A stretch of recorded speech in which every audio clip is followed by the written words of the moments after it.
historic city of Odense, perhaps best known as the birthplace of Hans Christian Andersen, the Danish author of fairy tales and children's stories. But whilst this idyllic city may be best known for its most famous son, it is rapidly becoming world famous for another reason, as home of a global sporting event, the Denmark Open.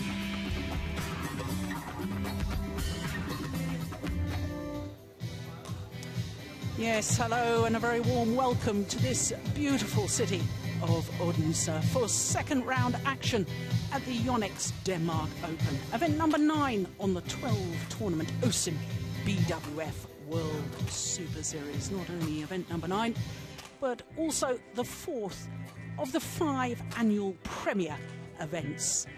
And of course the 12 tournaments throughout the year are finished off with the Super Series finals, which will take place in Shenzhen in China on the 12th of December later this year. But of course the 5 premier events, the Korean, All England, Indonesia, now the Denmark, and of course China as well, that premier status, and even higher status than the other Super Series events.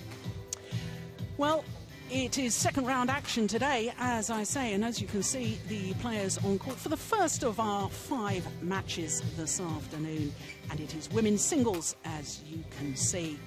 There is the Japanese youngster Minatsu Mitani, the 21-year-old, and there is the Olympic bronze medalist Saina Nehwal of India.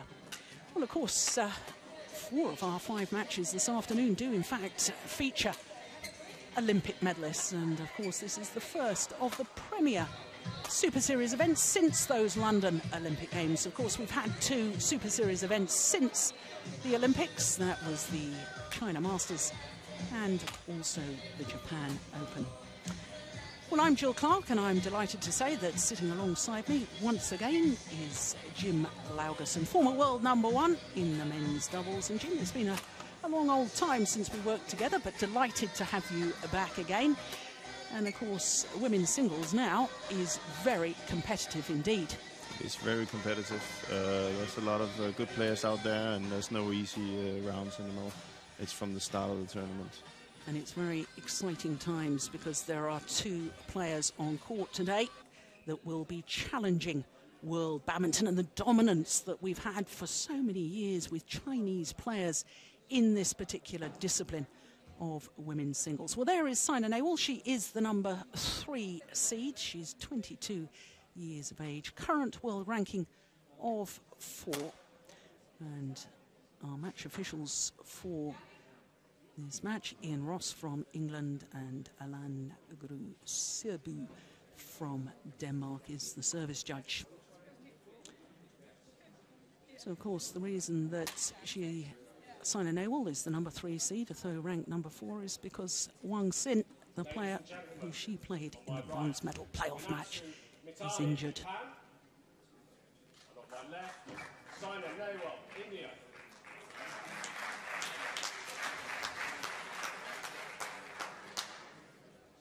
Minatsu Mitani to serve. Level play.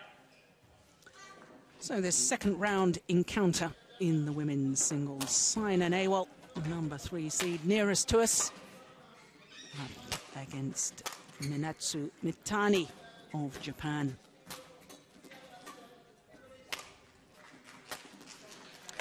And this is actually the 3rd meeting between these 2 players. The previous 2 have both been won by Saina Nehwal. Well, it's a lovely first rally by the Japanese youngster. 21 years of age, current world ranking of 28. That's the highest she's ever been. From Ishikawa in Japan.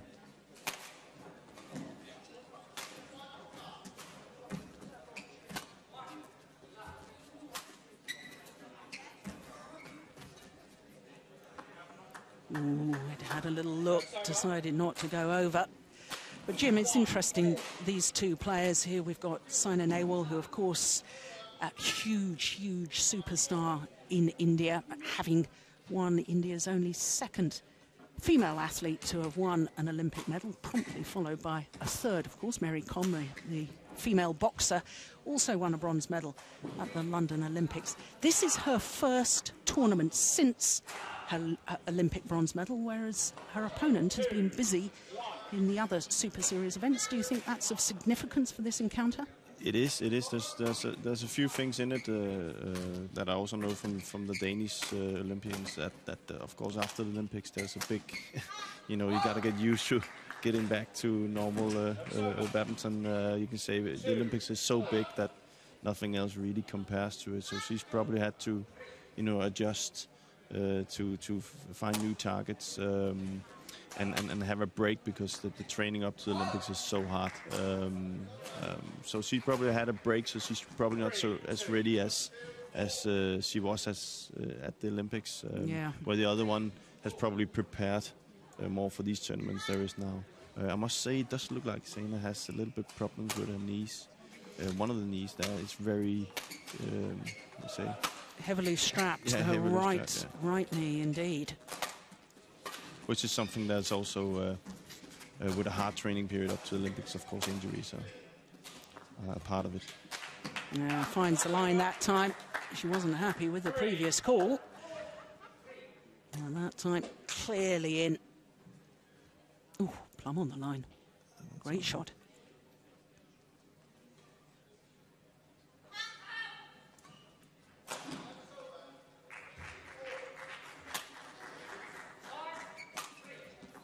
Oh, super shot. Well, Mitani did have a terrific China Masters. Beat former world champion Wang Lin in the first round, and then in the second round beat the number 3 seed, former world number 1 Wang Shixian in 2 straight games. So we know she's got the capability.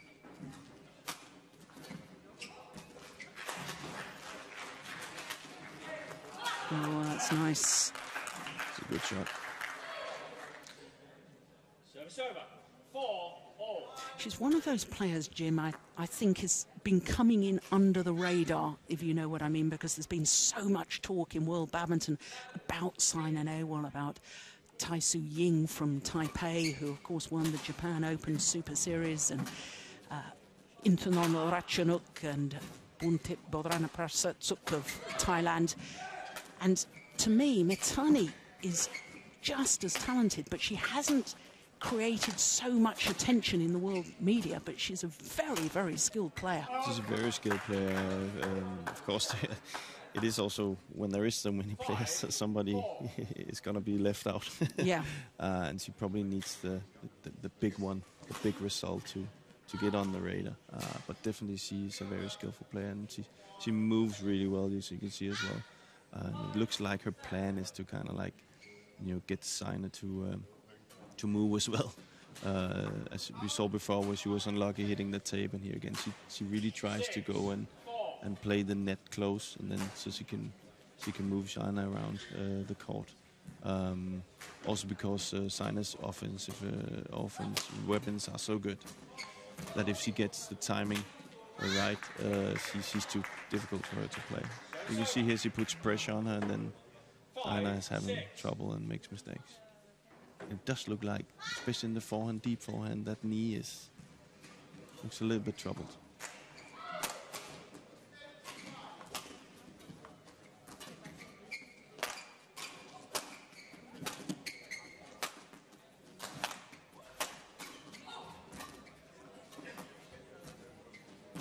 Oh my goodness, well, you don't get better than that.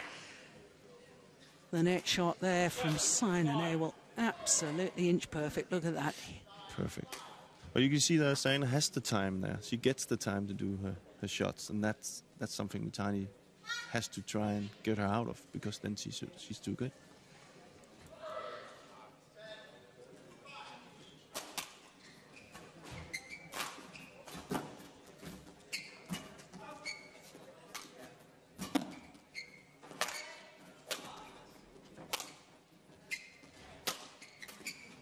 Oh, my goodness. Well, what on earth was the shot from Saina Nehwal? Didn't seem to be high enough to be a clear, and it got what it deserved. But how on earth did she play that cross-court shot? Mitani contorting her back. But she's, again, her moving is really, really good. So she has the ability to do these things. And again, she kept Saina on the backcourt there under pressure. And then as soon as she has the chance, she will dump it on the other side as quickly as possible.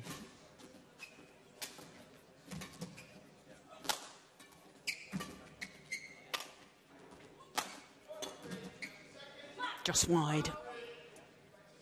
Disappointed with that. Hand on hip, looking round to her coach.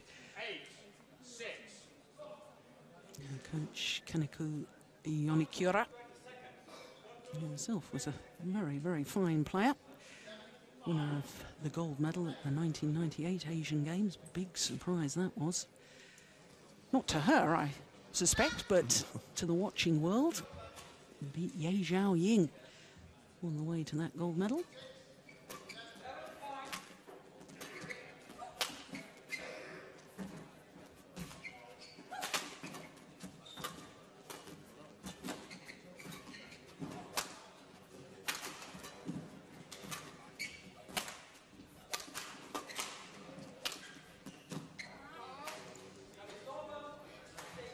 She's trying to do the right thing there, Minatsu. She gives Saina the long way to the shuttle all the time, and that's exactly what she needs to do. She probably needs to use her drop shots a little bit more. As soon as she attacks on Saina, and she's just too strong for that. And she gets into the rally. But I have noticed so far, Jim, that she is, as you say, trying to do the right things, but rarely has she given Saina Nehwal, of course, curse of the commentators. Previous rally, she really didn't give Nehwal any chance to dictate the pace of the rally. She was doing all the dictating.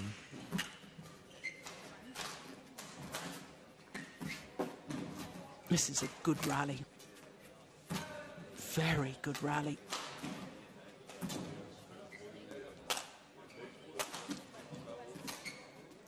Oh, my goodness. Well, typical tactics of women's singles, using all four corners of the court, pushing and probing, waiting for the opportunity, get your opponent out of position. But you see, as soon as Saina is on top of the rally, she has Minatsu under so much pressure she can't really do anything. Oh, we had a clear shot there of the injury woes to Saina Nehwal. Heavy strapping on that right knee. Oh, it's called good. Once again, Saina Nehwal doesn't like the call, and I have to say my initial reaction was that I had sympathy for her on that. Yep. Yeah, that was wide. In or out, she does the right thing there. We need to. That's the way she should play. You know, that she gets it over Saina and down to her back courts, to the back court. But a little bit of help there, maybe from the line judge.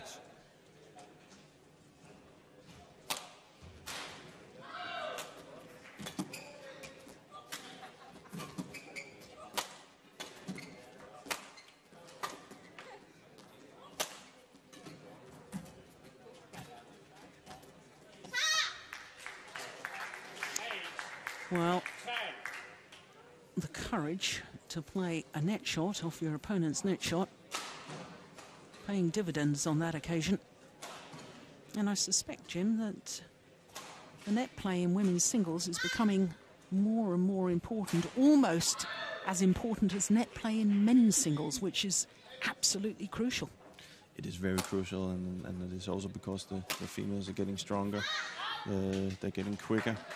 That means they have Saina. You can see Saina, as soon as she has time on the backcourt, she's very difficult to play. That means you need to take the net away from her. But also when you play in these arenas with drift and stuff like that, if you can take the net away, it's difficult to control the lift.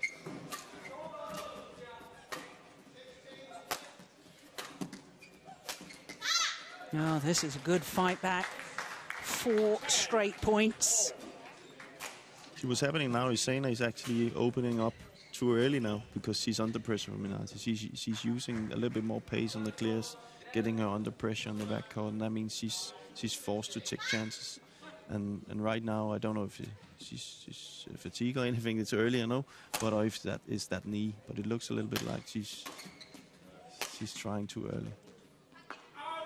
will make that 5 straight points from 6-10 down. Minatsu Mitani goes to the mid-game interval with the advantage. Well, of course, after this you take it up. Saina Nehwal's mentor, Kulalo Gopichan, coaching mentor, not here in Odense, but Edwin Indrawan, formerly of Indonesia, of course. And he's a very fine coach too. You take time, every point take time. Yeah. Come on, yeah. Well, Jim, what did you make of that? Yeah, but it sounded like he said after a long rally take a little bit of time off or something. I couldn't exactly hear what it was, but there was something also he was talking a lot about what she should do on the backcourt when she was under pressure. I think he wanted her to maybe take some of the pace off to try and go too early to winning the points.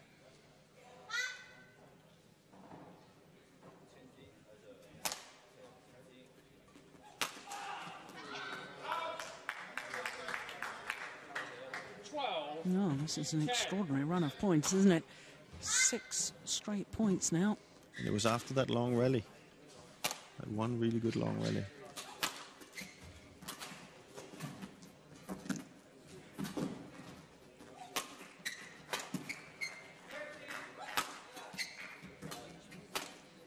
Well, it was all turned round, that rally, with a delightful cross-court block on the defence from Mitani. That was the one.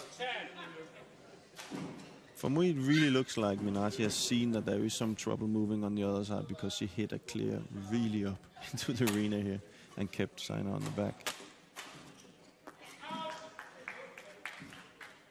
Oh, this is extraordinary. 14. Good game plan.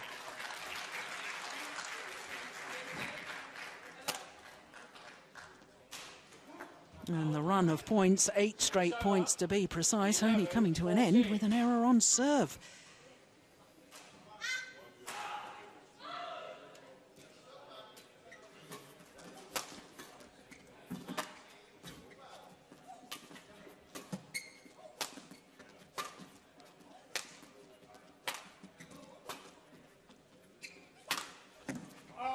Oh, just wide. And what was that? 3 clears in a row to keep? 3 clears in a row, Yep. and on the third one she was really under pressure, as you can Yep. see there. Just over, okay, the one before. So she's in charge of the rally, you know. So she's doing the right things right now, and Saina probably has to go in and kind of fool her into playing some more net and some more physical smashes and stuff like that.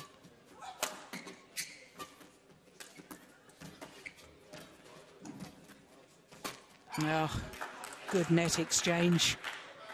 And this time, good courage from Saina Nehwal. 13. That's what she has to do. She has the chance, she has to keep the net. Well played.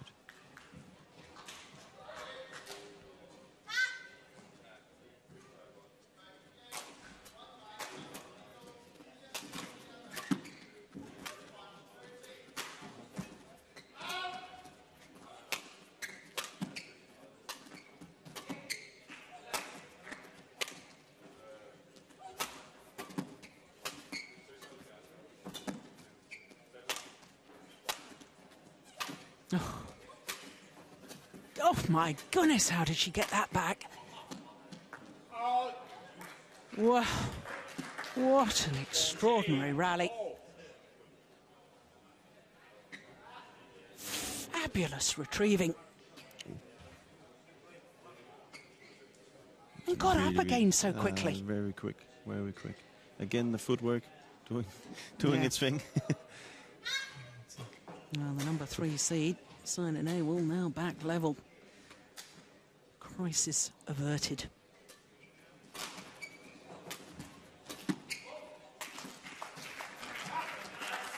That's well played. See, that's what he talked about, not pace, using pace all the time from the backcourt. I think that was what he said in between when they spoke to each other. It's important that she doesn't use power all the time, because then she will be moved around.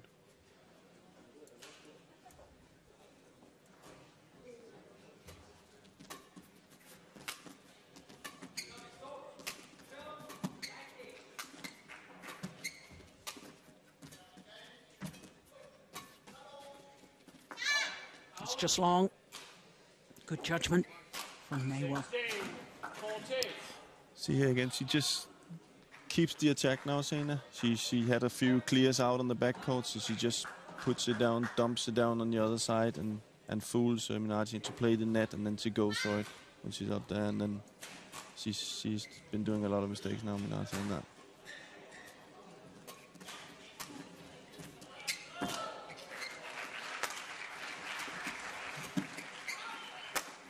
Oh, that's clever. Smart. Yeah. Well played. Very, very good tactical play from this lady. 17-14. Well, isn't it extraordinary? 8 straight points to Mitani and now 7 straight points to Saina Nehwal. She clearly changed the tactics, just using some soft shots instead of hitting harder. And now Minatsu is struggling in her defense, and then if she can come in with that clear, then she opens up the court.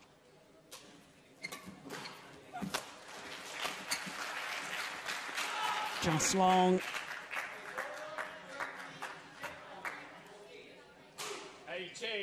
18-14. Oh, good call, line judge. A good judgment from Saina Nehwal.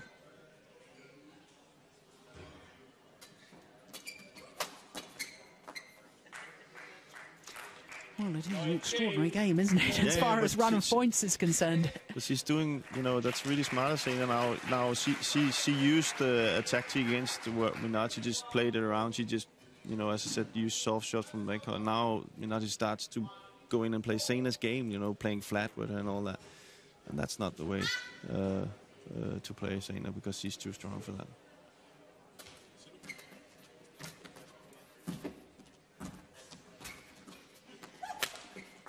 Oh, yes. Set up with the tight spinning net shot.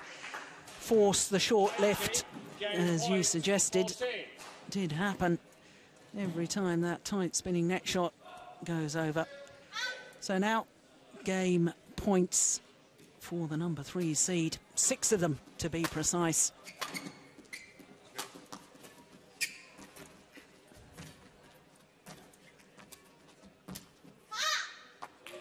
Over. 15-20. Well, given the run of points we've just had from both players, nothing is impossible, is it? One of the game points has been saved.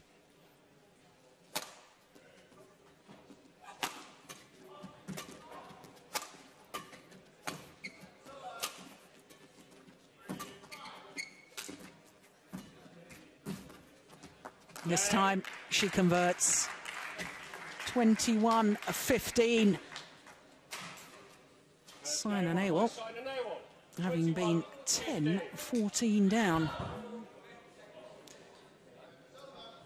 Yeah, getting herself in a position where she can play the attacking shot.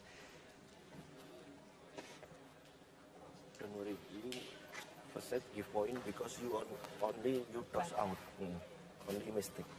But now you toss okay, then no problem. Yeah. And the opening game, if you drop back Saina Nehwal, 21-15. Backhand she better. If toss like this, yeah, tung, tung, like this. No, like this, like this. See very like drop, drop in forehand. Forehand get back. Good start, yeah. Come on. Well, there, Edwin Indrawan, just giving tactical advice, and just talk us through that. Yeah, he was telling that it's a little bit of what we actually talked about, that he to use the attacking clear sometimes and then just drop to the forehand side. It seems like he said she was doing a lot of mistakes. Mitani was doing a lot of mistakes in the forehand side, so he wants her to kind of drop to the forehand side. And if she keeps getting it over, she should use the attacking clear instead of a slow clear. And that's kind of what we saw in some of the rallies where Mitani was forced to go up and lift from her forehand side all the time, and then she was actually attacked in her backhand side. And 20 seconds.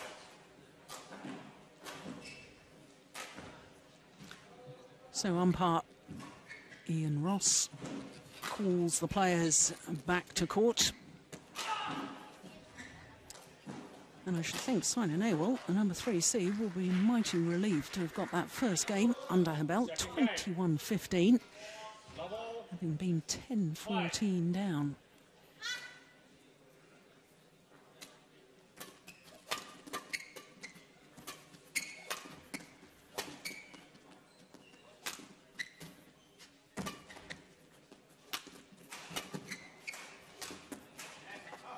Yeah, slight indecision there from Mitani.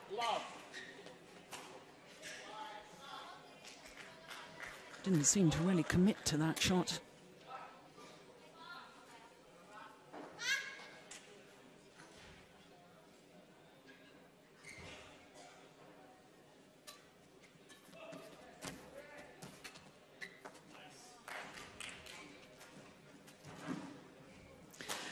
Well, I have to say the body language of Minatsu Mitani a little bit worrying as far as Japanese fans are concerned.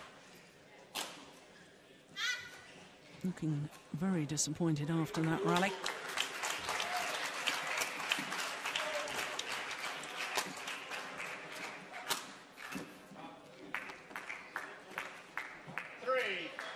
That was 2 points in the forehand side, so looks like he's spot on, the coach. Yes, the coach, Edwin Indrowan, just pointing out exactly what Jim Laugerson had been pointing out in the opening game during the mid-game interval. Anyone would think you're a world-class coach, Jim. Of course, Jim Laugerson, former world #1 in the men's doubles and former coach both in to the Irish national team and Austrian national team, and now the Danish junior under-19 team.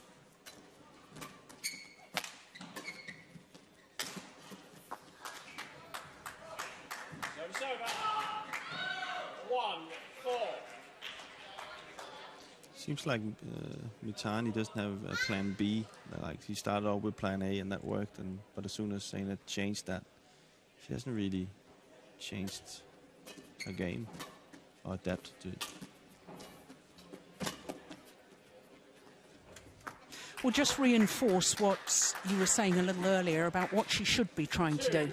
Well, she has to make sure that Saina is you know, is not balanced to make her shots, so force her around the court. But right now she's played it straight into now. That's good. But that's maybe what she needs to do in the plan B, is to be quicker on the net, and then so she can take the net away from Saina, so she can use the backcourt again better. But it seems like she stopped because Saina didn't give her the power from the backcourt and just used the drops. She just kept lifting back to her, and that didn't really work.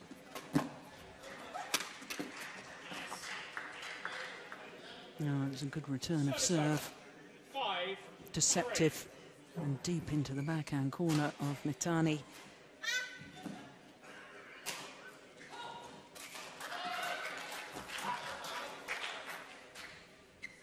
Well, to most people that would look like an unforced error, and I'm afraid it does have to go down as an unforced error, but in a way you can understand the philosophy. She knows she's got to make it a very good net shot to get any advantage and to start using the tactics that you've just been talking about. If you can control the net, then you're going to start to control and dictate the pace of the rally.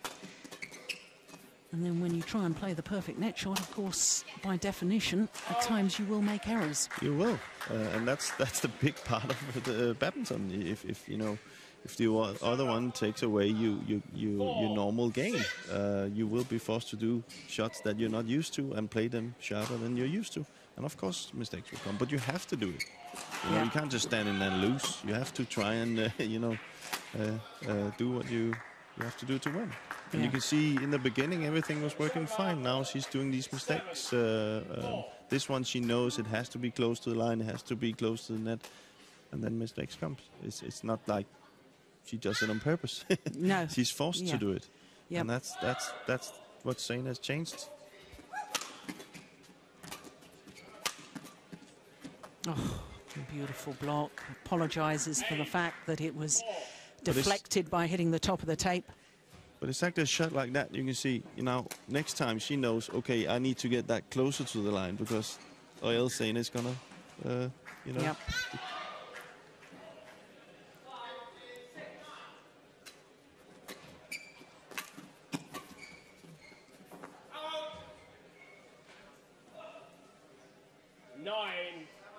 Well, you just sense that it's very, very important times for this lady. Mitani, unless she holds her opponent here and gets a little bit closer in the match, and that's a beautiful little hold and flick from Saina Nehwal. Just get the sense that perhaps the number 3 seed from India is beginning to stamp her authority on this match. Mitani seems a little bit frustrated.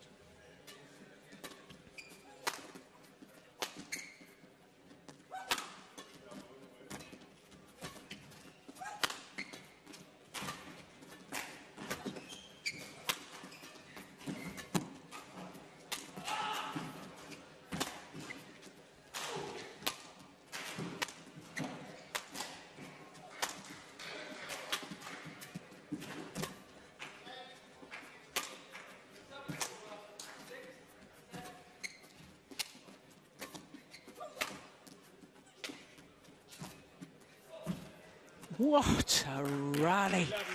Goodness me, you could just see the court coverage and the work rate of Minatsu Mitani. My goodness me, but wasn't it obvious in that rally, Jim, how that Saina Nehwal was really pushing her opponent to the back and from side to side. Beautiful tactics. Very good tactic, and again, every time she had the chance, she wasn't balanced. It was Mitani's forehand, and that means the more that Mitani's forced down there, she opens up her backhand side, and you can see as soon as Mitani's going to cover her forehand, Saina puts it in her backhand. So very, very clever tactic. Yes, and I think what's of huge significance to her confidence and state of mind at the moment is the fact that Edwin Endroan, one quick word and then back to his coach's seat. Whereas Mitani's coach having to work a lot harder. Yonex, using all of her allotted time to talk to her player.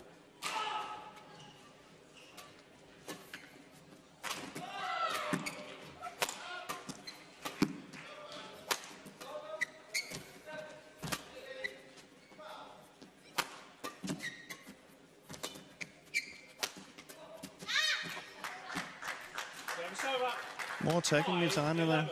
So maybe that's something they spoke about, to get a little bit more attacking. We also have to say that as we spoke about before this match, the arena here is not as big as some of the other arenas we're seeing normally. That means that we can see here that they've actually done a lot of mistakes from clearing. And that means that you can't just use the neutral clear where you just put it up and wait for your chance without it being punished. So that gives a different aspect to the game that maybe normally the Japanese girl is not used to. Oh, that is delightful. Goodness me, what control on that drop shot. That is a very good shot. Very, very difficult shot from around the head side. See a lot of players drag it out wide. Because of the body movement going backwards and sort of sideways at the same time? You have to kind of change the racket to get it in.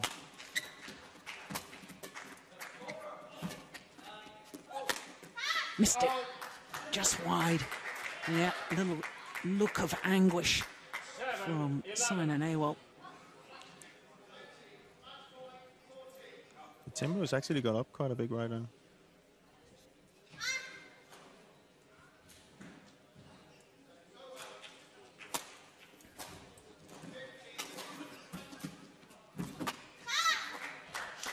Well, that time, Mitani, reading the cross-court angle, was ready and waiting for it. And, of course, in singles, if you do play cross-court, if you're not putting your opponent under pressure, then all they have to do is a simple straight block, and you've got the full diagonal to scamper and try and retrieve the shuttle. That's the longest distance to run.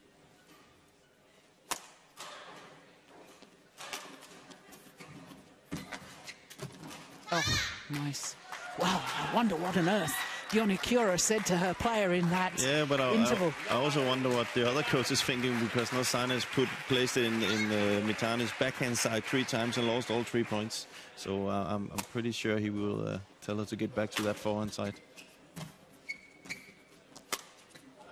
That's short.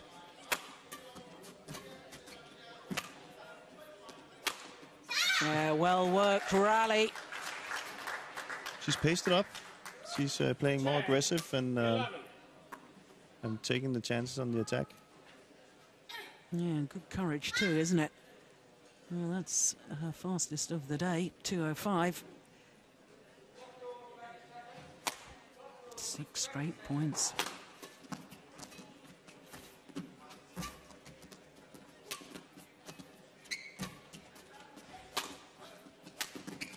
I missed it. Well, so much for my theory that Saina Nehwal was stamping her authority on the match. Just as well we've got you here, Jim. But, you know, she changed. It's a little bit of both here. Saina kind of like maybe thought that it was going a little easy and changed the tactic a little bit. But the other, Mitani, is also playing well. There, Nehwal didn't give her so much time on the backhand. No. Much flatter push, forcing her into error.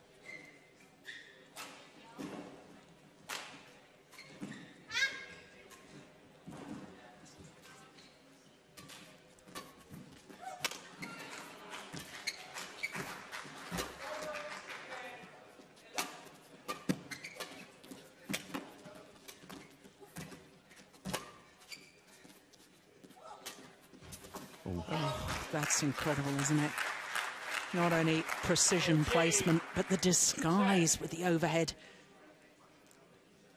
Just rolls that racket head at the last moment. So nice. It's really, really good shot. Really good. It's a very difficult shot.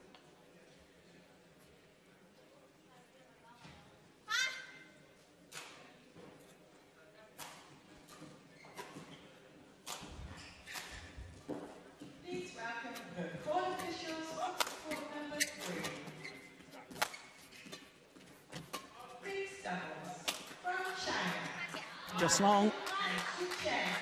See again a clear mistake. So you don't see that often. And is that, in your book, an unforced error, a sort of cardinal sin in singles to make an error on the clear? Mostly single. If you can find the backcourt, your game plan is a little bit easier. Yeah. You could say it's very important to find that backcourt. It doesn't really look like anybody in here has found it yet. Yeah. They've done mistakes on it. Well, you can see it's just a normal, you can say, called transport shot that has to be safe down there to open up the game. And they made a lot of mistakes on it.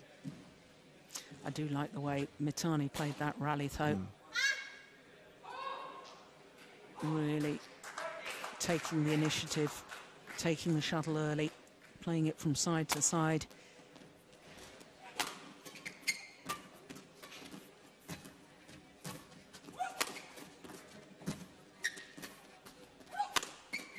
Oh, brilliant. Oh, I don't believe it. What a net shot. Well, a look of despair. What do I have to do to win the rally? That defensive shot was incredible.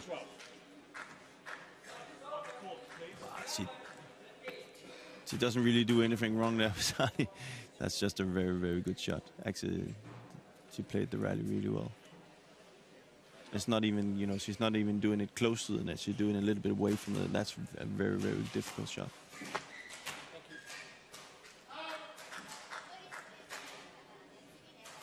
But she's still in it, Mitani. She's worked her way back into the match right now. Very much so. 15-12.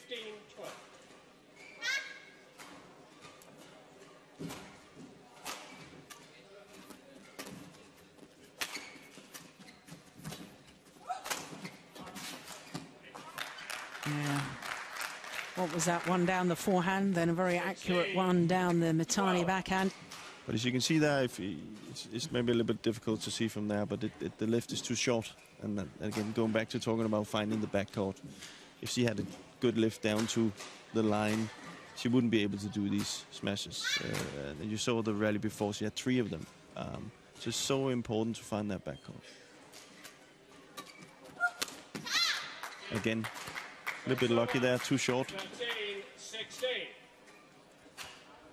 But it's clearly a plan to try and find it, you can see, because he uses a lot of those left right now.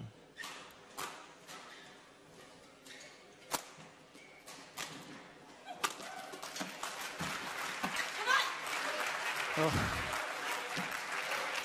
Took it early, swayed the body, making it look as if she was going to play the push deep in court, and then just checked the shot at the last moment. Wonderful.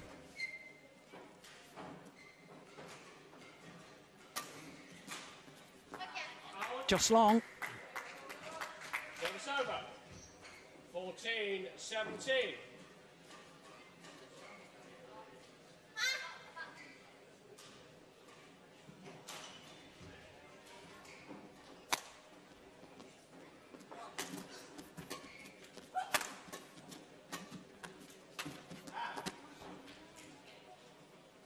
Time is running out.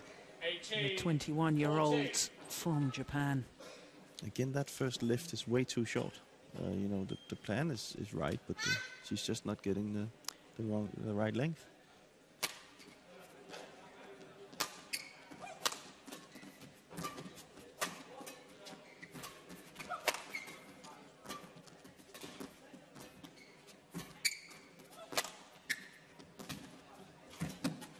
Oh, she's done it again. That is delightful. 19-14.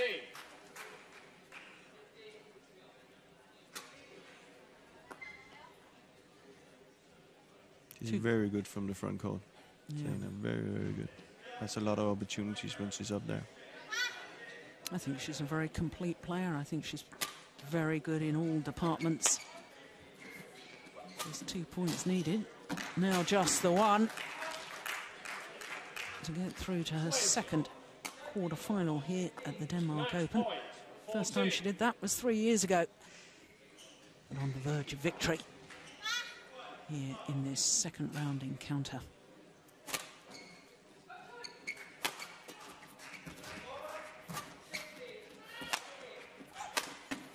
Only needed the one opportunity. Comprehensive performance after a little bit of a wobble in that opening game when she lost 8 consecutive points. But a comfortable victory in the end for the Olympic bronze medalist. Number 3 seed here. 21-15, 21-14 confirms the umpire. And for her first tournaments since those Olympic Games, having watched her play her first round match yesterday against Bae-Young-ju of Korea, she looks to me as if she's getting better and better. 21-15, 21-14, and the number 3 seed, Saina Nehwal, is through to the quarter-final.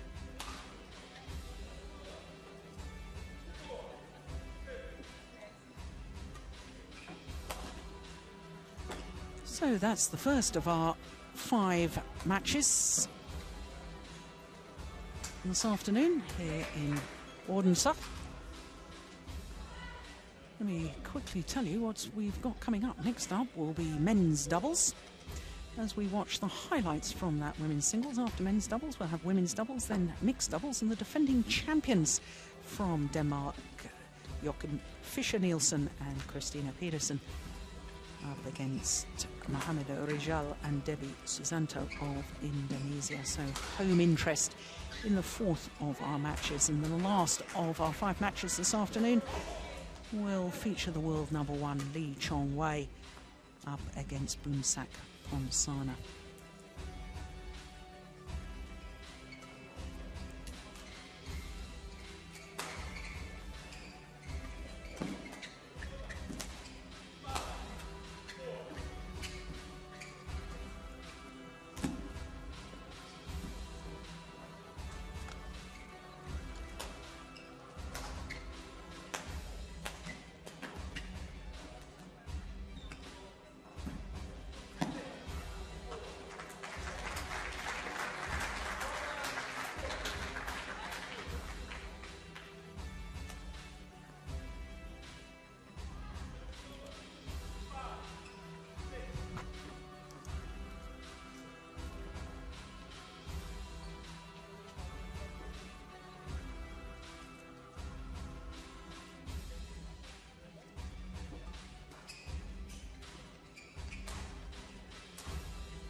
welcome the court officials onto court number 1.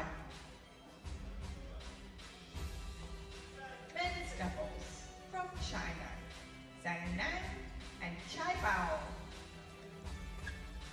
And their opponents for today from Japan, Hirokatsu, Hashimoto, So and Noriyasu, there is confirmation Hirata. that the number 3 seed Saina Nehwal is already through to the quarter-final, and she will play the winner of either Tina Bao, the European champion, number 5 seed, or Poonlok Yan from Hong Kong. So that match will be later today with the former champion here, Tina Bao, at the Denmark Open. But as I was saying a little moment ago, next match on court is men's doubles. And it's difficult to believe that this man, the reigning world and Olympic champion in the mixed doubles, Zhang, had to qualify in the men's doubles with Biao. And they're up against the Japanese combination of Hirokatsu Hashimoto and Noriyasu Hirata. Here's Hirata. Well, Japanese pair, highly established. Chinese pair were on the way to becoming a world-class men's doubles pair when Zhang was dropped from the men's doubles so that he could concentrate 100% on his mixed doubles with Zhao Yunlei. And what a wise decision that was. He's now reigning world and Olympic champion in that mixed doubles discipline. But of course, because they're not highly ranked at the moment, Zhang and Biao, they had to qualify for this Denmark Open. But they used to play together, formed their partnership back in 2009. Although they only played 6 tournaments that year, but in those 6 tournaments reached a couple of semi-finals, so we knew full well they were going to be a world-class pair. And we had that confirmation just recently because they won the China Masters Super Series events, unseeded, beating Indo and Hawakara in that final. That is confirmation. You can see their win-loss record for the year. 1 tournament, the China Masters, 5 matches won, and they won the title. So don't pay too much attention to that 110 world ranking, because that's not realistic at all of their potential or of their previous form, indeed. So, on reaching this second round, 2 qualifying matches, and then yesterday the Chinese pair had to defeat the winners of the event last week at the Dutch Grand Prix, Alvin Julianto Chandra and Marcus Kido, in that first round. So as far as number 6 seeds, Hirokatsu Hashimoto and Noriyasu Hirata. And as you can see, Hirata, the 28-year-old, so he's going to turn 29 next month, and his partner, 26, and they are the number 6 seeds. Current world ranking of 12. They have been as high as 7 in the world rankings, and a couple of years ago they were quarter-finalists at this particular event. Last year they lost at this stage, second round. So our court officials, well, he's going to be a busy man all afternoon, wasn't he? The service judge in our last match. Please welcome the court of course, officials onto court number 2. Oskowski, Women's our singles service judge from Korea, Poland. Sung Ji-hyun. So of course, And her the opponent for today Japanese pair, from the Thailand, seeded combination. Monte Barana-Presto. But as I've just been explaining, I'm not sure Service judge, that they are the informed pair of these two, because with Zhang and Biao having won the last Super Series event, the last tournament they played, the China Masters, obviously in good form, this reformed combination from China. On my right, Noriyasu, Hirata, Hirokatsu, Hashimoto, Japan. And on my left, Biao, Zhang, China. Zhang to serve. Noriyasu, Hirata, level, fight. So the Olympic gold medalist in the mixed doubles, Zhang getting this second round encounter underway. His partner Biao, both of them 22 years of age. Biao celebrating his birthday 8 days ago. They're up against the number 6 seeds, Hirokatsu, Hashimoto and Noriyasu Hirata of Japan. Now this is the first meeting between these two pairs, so new territory for them in these combinations.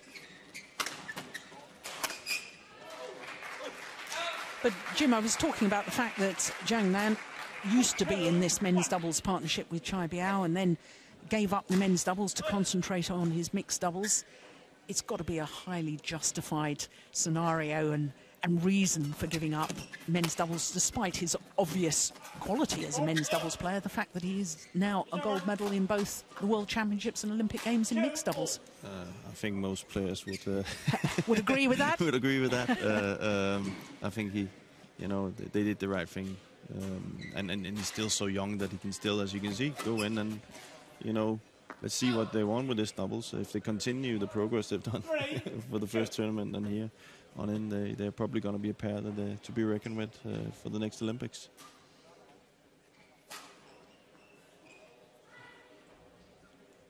Well, already 2 titles.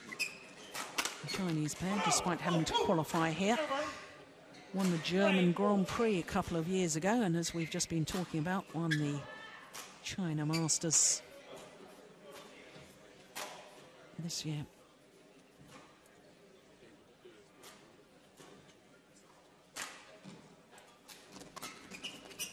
Good serve.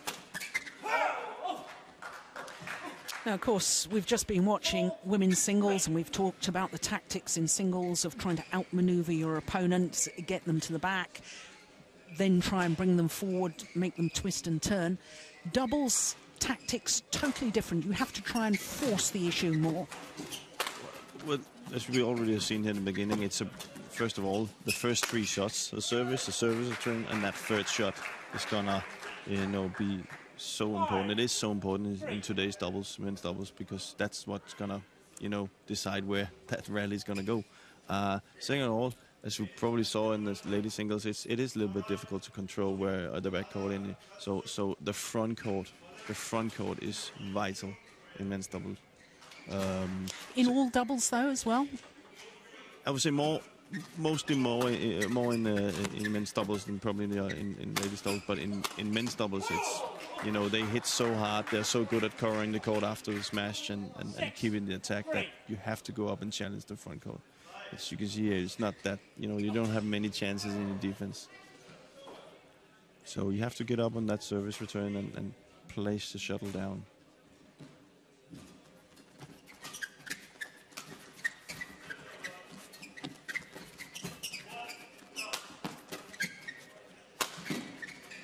Oh, that's incredible. What a wonderful change of pace. 4-6. We didn't see it here, but before here, the Japanese actually tried to counter and take the net away, but he just, Zhang just kept the net,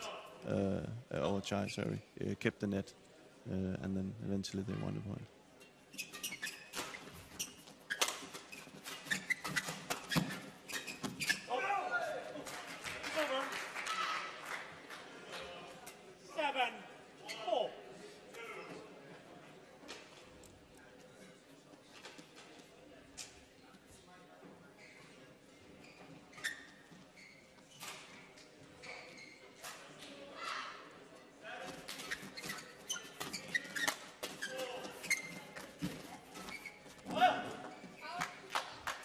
Yeah, well, already we're seeing very much what you've been talking about.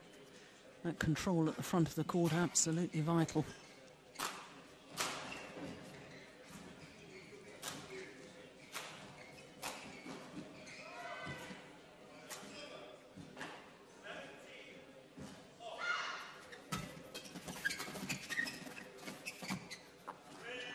Well, the luck of the net chords for Noriyasu Hirata. But in a way, sorry. Yeah, so you can see here the Japanese pair, they're really almost, both of them are standing in the front of the court. They're not even covering the back court, because if a lift is coming, they can always go down and put it down. So it's all about the front court. Yes, it's remarkable how the game has changed over the years. I mean, I hate to mention our ages, but in our day, I mean, the stance for attacking play was one at the back and basically one at the front. And defensive stance, you could tell when players are standing side by side, as we saw there with the two Chinese players. But now we have sides attack, which is what you were just identifying there, where two players are both eager to pounce on the net, and yet both are prepared, if the left comes, to go to the back of the court. Just some of the ways the game develops, and it's got faster and stronger, more explosive.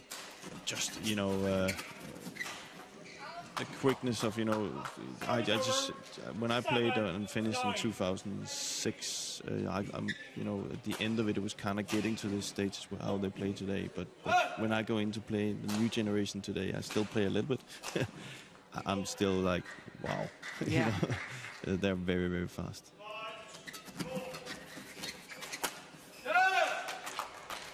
You see here, they're almost standing on each other, the Japanese pair. Yeah. Just to get up to that front court. See, they're not moving back at all, and it is just because it's you don't wanna be in the defense in men's doubles.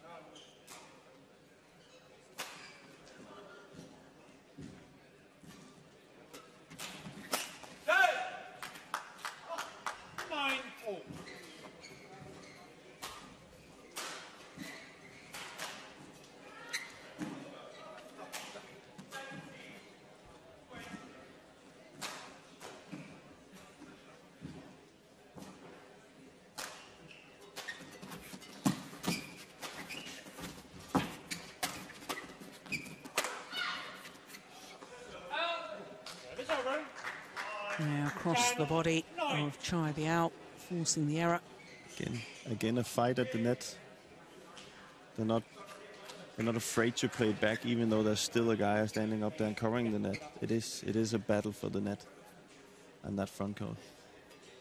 Well, Hashimoto's smash is getting faster and faster. That 268.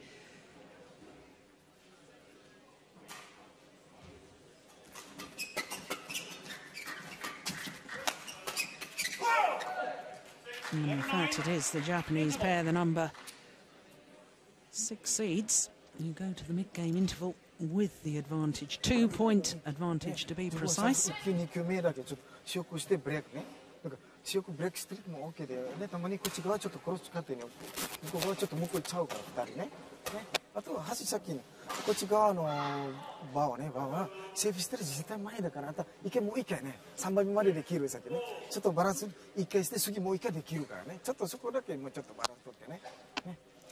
Coach there, Orioni Maneki.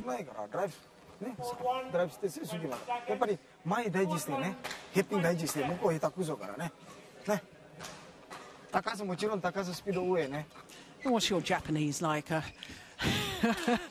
I have to say, I mean, I speak no Japanese at all, but certainly from his gesturing, he seemed to be emphasizing the third shot. They've got to hunt that more. He did, and then if you watch the Chinese coach, he was talking about getting it, you know, kind of diagonally away from that front court, so they moved them more on the front court. So they're both talking about the same thing.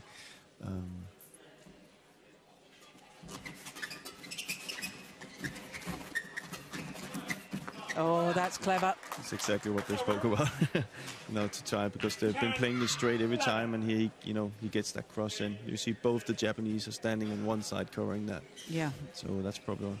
But one of the elements of it being like the game is like today in men's double is that it's also more surprises, because people are getting so good at that, front court game, that and with the new scoring system, on a really good day, it's very difficult to get out of. It's kind of like in tennis when you have Wimbledon and you have this guy that can serve really, really well.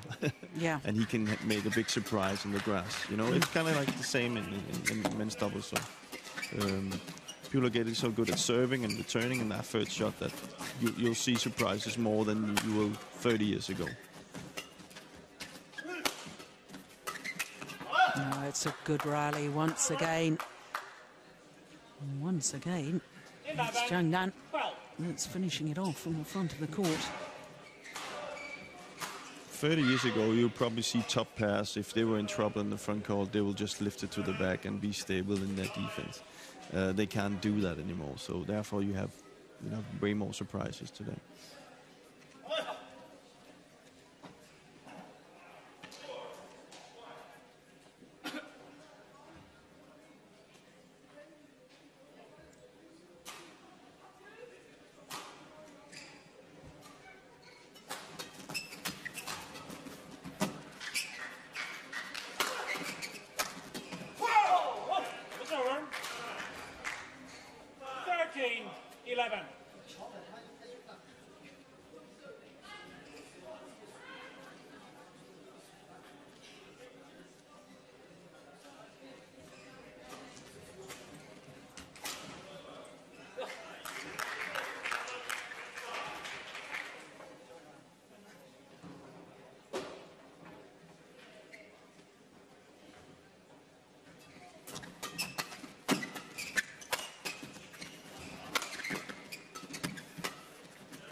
Yes, and that's the point you were making earlier, that as long as you're on the attack, you're going to get through eventually. You can see it's not that the Chinese don't have good defense there. They're standing and doing 3-4 times, but it's just a matter of time. You need to counter and go up and get the attack.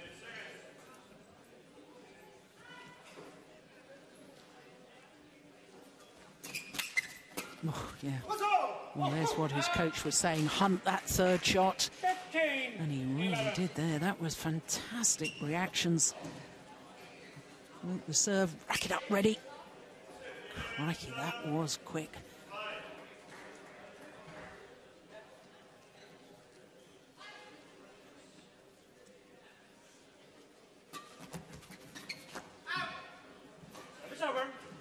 Can only have been long by a whisker. 15.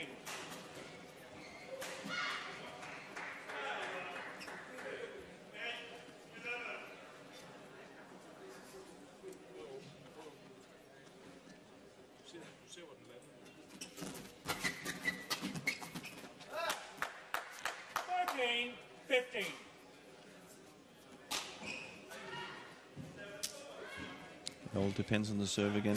A good serve is a good start.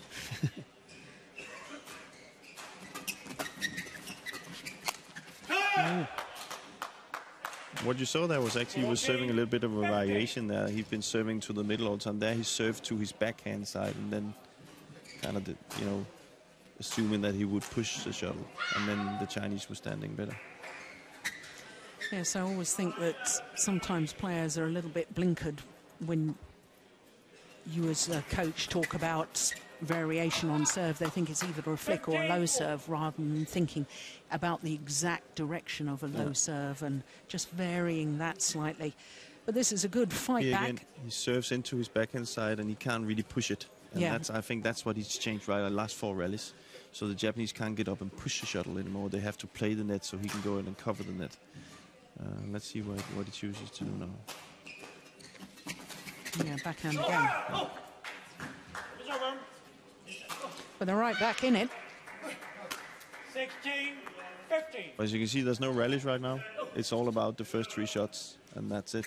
And that's where the game gets really, it's so intense. You can't really relax in there at all.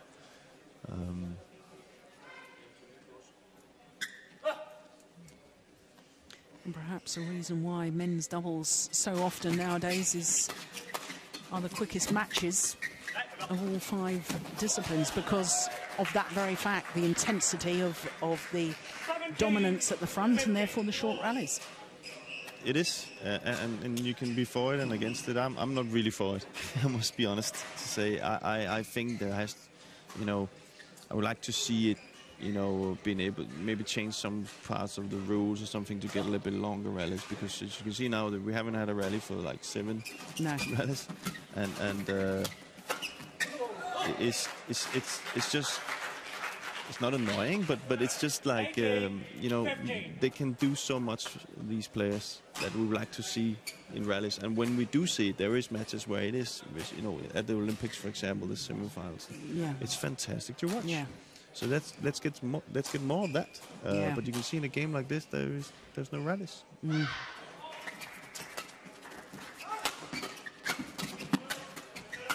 Oh my goodness, that's wild. Goodness gracious. 19-15.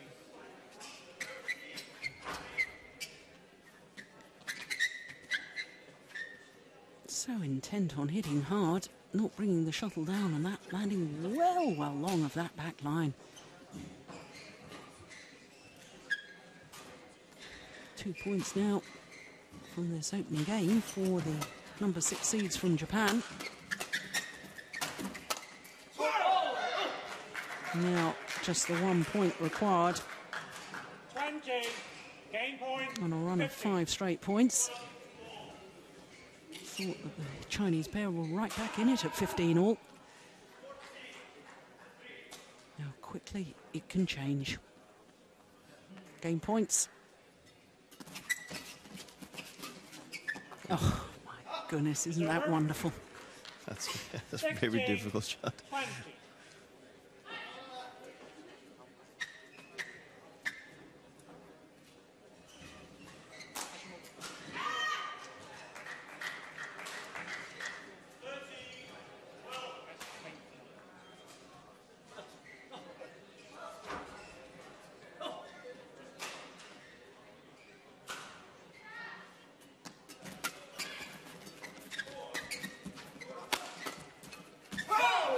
This time they convert, and the number 6 seeds from Japan, Hirokatsu Hashimoto and Noriyasu Hirata, as the umpire has confirmed, have taken the opening game really quite comfortably in the end.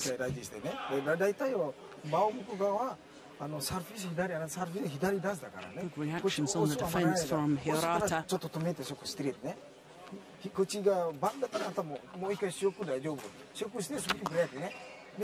the final point.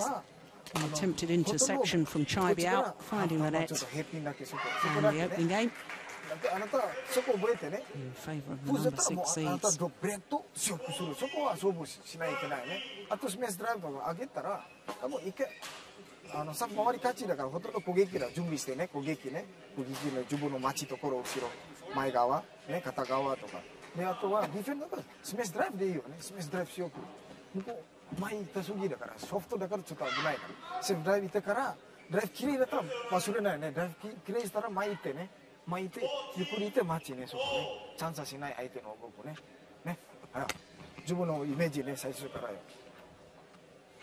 He's very fluent in Japanese now, isn't he? The former Indonesian player, of course, brother of Rexy Maneki, who was the Olympic men's doubles champion in Atlanta in 1996, playing with Ricky Subaja. It looked like on his hand signals he was showing that, you know, follow up on the other side of the, with both his hands. So that's what the Japanese need to continue to do. But I think the Chinese is losing that game right now, and has to kind of find a way out of it. And one of the things are maybe just, you know, kind of like take the pace off a little bit. You know, make the Chinese do more things. Oh, sorry, the Japanese do more things than just using power. Let's see if they can do that. So, having taken that opening game, 21-16, Japanese pair start the second as they left off the first.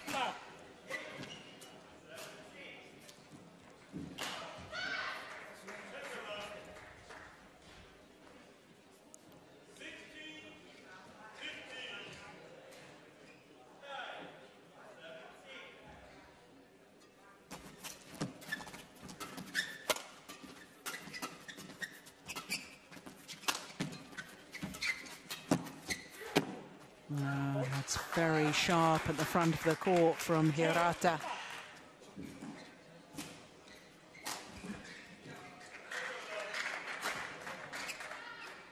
And his partner Hashimoto was covering, had it come back.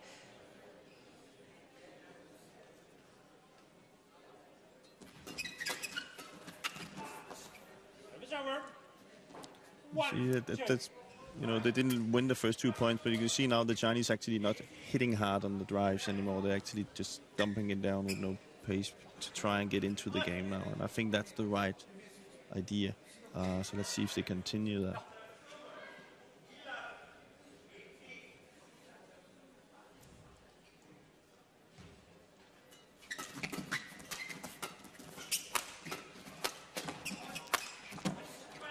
This desperation defence from the Japanese pair. It's interesting you should say that, Jim, because to me, of the two Chinese players, I always think that Zhang is more of a tactician. He thinks about the placement and the pace of the shuttle, whereas Biao tends to be a little carried away at times, and to me he's wants to play. He looks to me as if he wants to play at 100 miles an hour the whole time, and it's quite difficult probably as a coach for you to calm down a player like that and get him to embrace the necessity to use every aspect of the game. It is, and as a coach, can you say you say all you want, but if it's, at the end of the day, it's the player that has to change it, but at some point, you know, when you're in there and you're in this situation, that they have to come to the conclusion that if we're to win this one, we have to change it because we're losing all, you know, you say all the rallies where we use power. So it has to come from the player, but you know, kind of like Fu and Kai, where you can say you can say Kai is hitting it softer, and Fu is the one who's is doing the work. Bo Mogensen, Bo is the kind of guy that takes the net, and then Mogensen is the one that works and hits hard, and it seems to be like those combination works. So you have both aspects of it.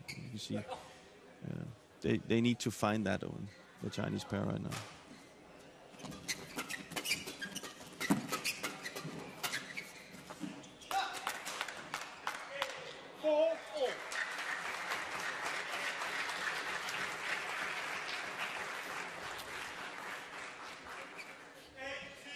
Well, perhaps a little bit fortunate with that, but they say you create your own luck.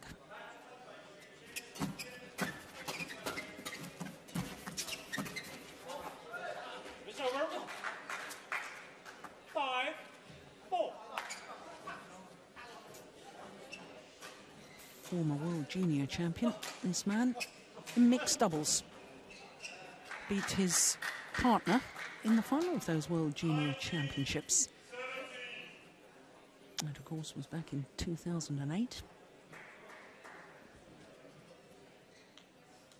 Don't think I've seen him play mixed doubles in senior badminton, though, despite the fact he was junior world champion. That finds the line.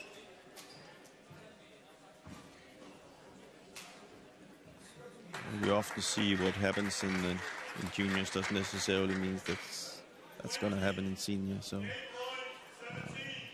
Peter Guerra being one of them. Of course, he was world junior men's doubles champion with Peter Nielsen, and then concentrated on his singles after that. I won mixed doubles myself and never played mixed doubles in senior as well. So sometimes by choice. Yeah, actually by choice. I got it at that time when I was 18. I was 18 then. I had a chance to play with an older partner in men's doubles called Yonex, and I chose to go for doubles then. And that time in June, I also played singles, so I played all three. Yeah. But it was the mixed double that I won with Rikke Olsen in '92, I think. Careful, you're giving away your age. Oh, yeah.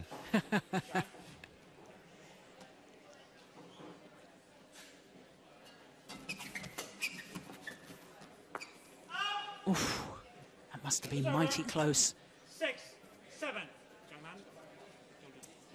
Yeah, I'm not surprised. The umpire just having a quick word with the player. It was the right call. It was just long, but the umpire, Gusubi, just saying don't try and influence the line judge by moving the arms out wide to indicate that it's long. And the Chinese pair are back level.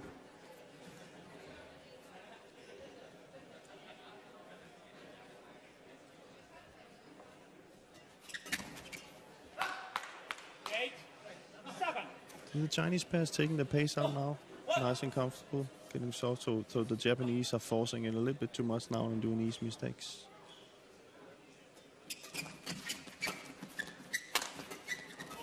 Okay. Clever. Yeah, well worked rally. 9-7. And that's certainly the sort of form we saw them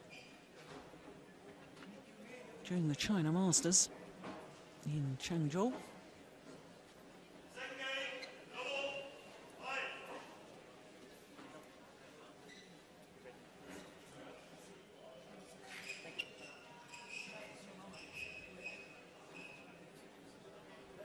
This little run of 4 straight points, and it means that Leonie Manaki is looking a little bit anxious now.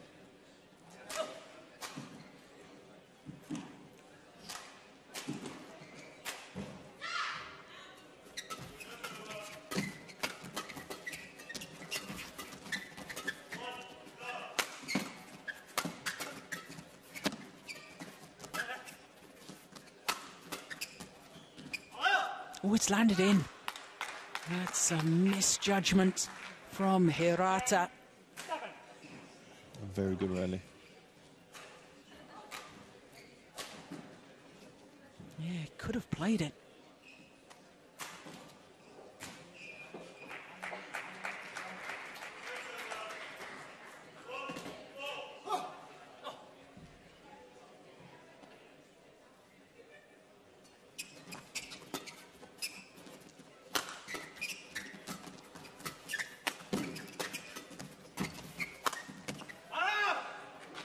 He's not happy with himself, Biao. He knows that was an opportunity. But look at how Zhang, he changes it. Soft shot, and then he gets the attack. So that's exactly what they need to do. Or what they've done the last few rallies. Now it's up to the to Japanese to try and counter that and get it actually a little further up on the court, so they can play soft shots back. Because right now they're losing the front court game.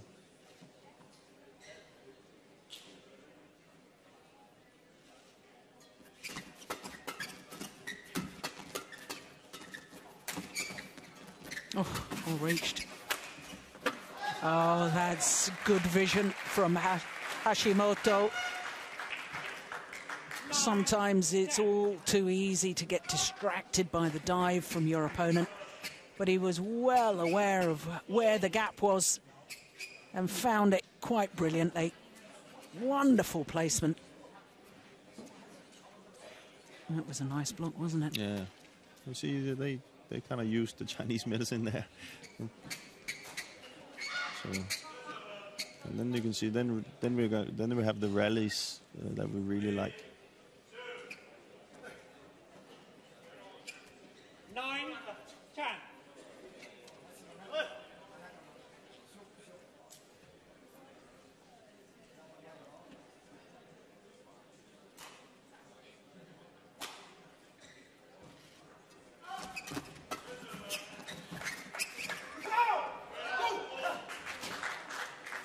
Right idea, wrong execution.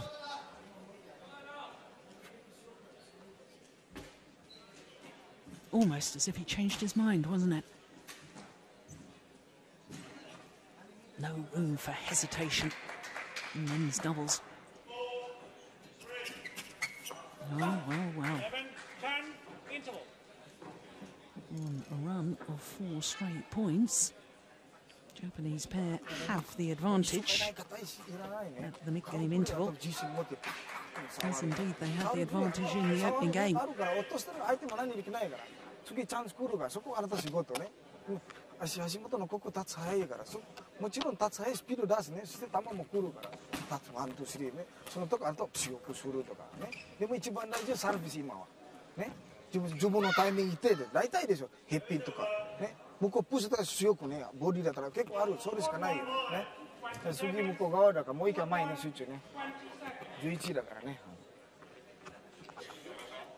Well, certainly lots of tactical advice there from Rioni Maniki. And that, to me, is a little bit surprising that he used all of his allotted time to talk to his men, whereas Zhang Jun, the Chinese coach, had a couple of quick words and that was it. And her opponent today, from Bulgaria,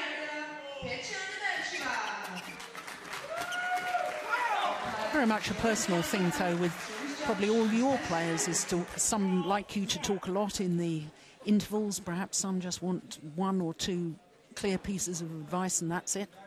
I think the best way to do it is have one or few clear pieces, because you can do it a little bit too over-coaching, as you call it. Yeah. And then it's confusing. It's confusing, and therefore it's very important as a coach to go in and pinpoint out a few things, and that's it.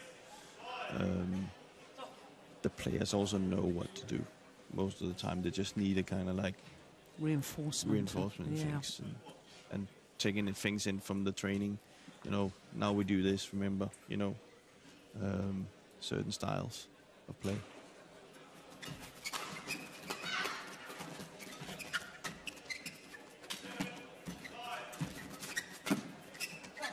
Pushed it long. I must say they're playing really, really well, the Japanese pair, because you know, Chang is actually doing what he's supposed to do, but he's just being challenged by the Japanese.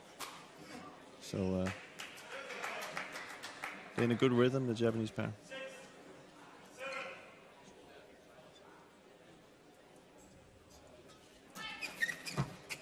It's interesting because, I mean, at the start of the year, they had a very good start. They reached the semi-final of the Malaysian Super Series event and the All England Championships, and they were the top-ranked Japanese pair, and most people assumed that possibly they would be the Japanese representatives at the Olympic Games. That didn't transpire. And really, the second half of the year, having made that very good start, by their own very high standards, they've perhaps struggled a little. But they seem to be getting back to nice form now, as you say, good rhythm. Very good, and what I like about them is that it's just not only about power. As you can see, as soon as the Chinese changed their game plan, they also could go in and challenge them on that. If they didn't have that, they would have a lot of problems with pairs who can go in and soften up the game, you know, and play the front court a little bit different. But they actually seem to adapt quite easily.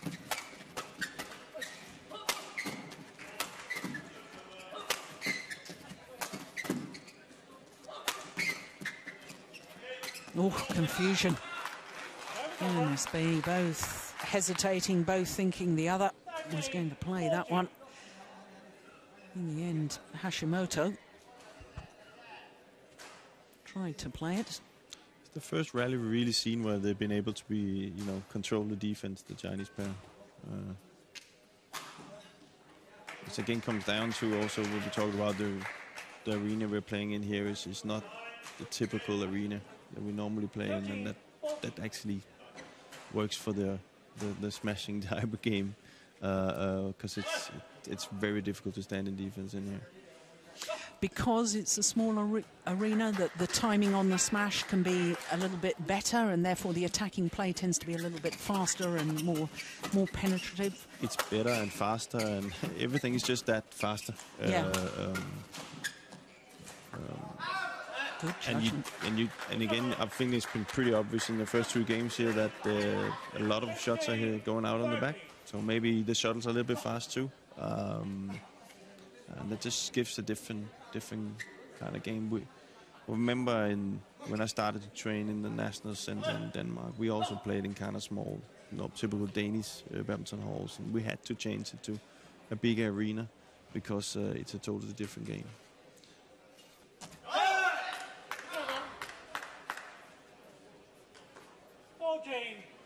15.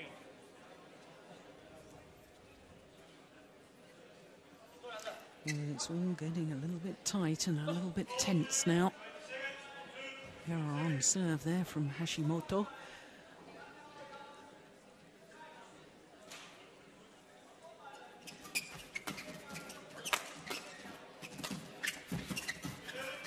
Oh, clever.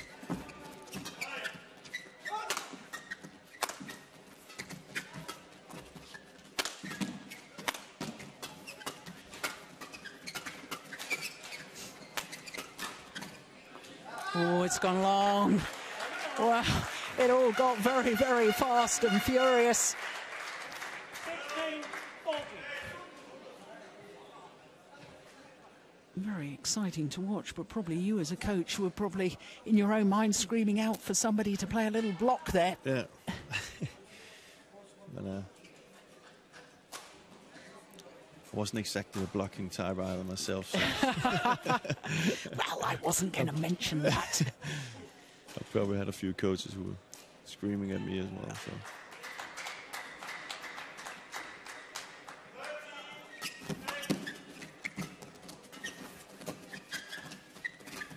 Oh, my goodness. Now going for the big interception. 14. And then wasn't really ready. Here he flaps at this one. It was such a big leap in the air. He was out of position for his next shot.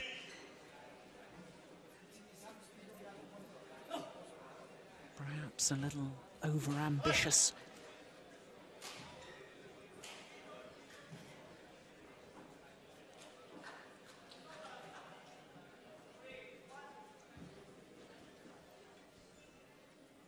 Taking his time.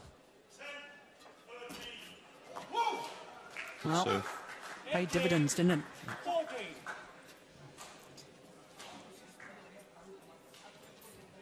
It was a very good serve.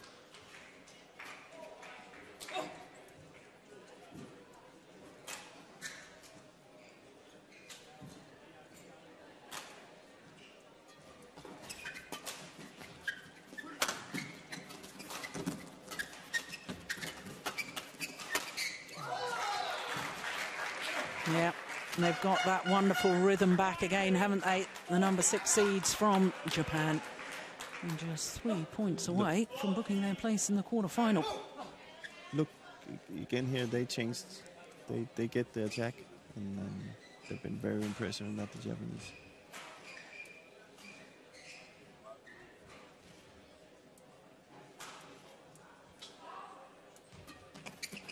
Good flick serve too. Oh, that is delightful once again.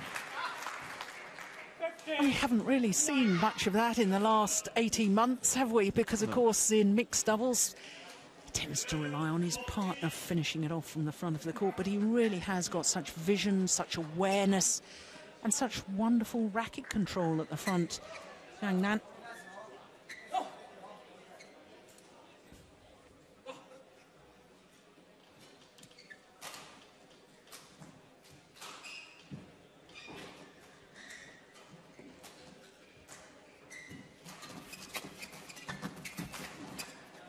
No, that's nice once again. He is the decisive player within the partnership, isn't he? Yeah. The creative one. Creates the opportunities.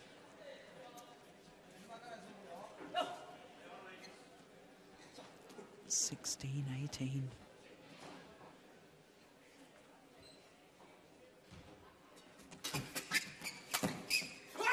Oh, that's nice. Calmly. Saw the space. Match point 16. And now, match point opportunities.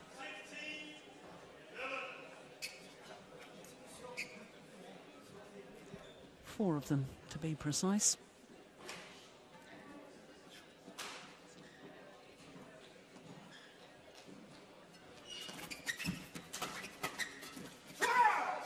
That's it. Well, they played such a sensible, clever game, did the number 6 seeds from Japan, Hashimoto and Hirata. And 2 straight games over the winners from the China Masters. Won by Hirokatsu, Hashimoto, Noriyasu, Hirata, 21-16, 21-16. So symmetry in the scoreline. And the victory to Hirokatsu, Hashimoto and Noriyasu Hirata. 21-16, 21-16.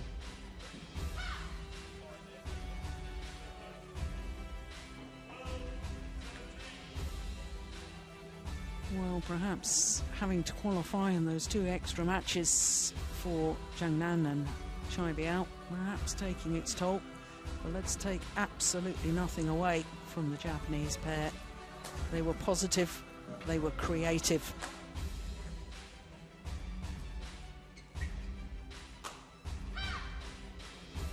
And in the end, despite some moments of magic, especially from Zhang, the Japanese pair just looked the more polished partnership.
So Hashimoto and Hirata safely through to the quarter-final stage with that victory, 21-16, 21-16 over Biao and Zhang.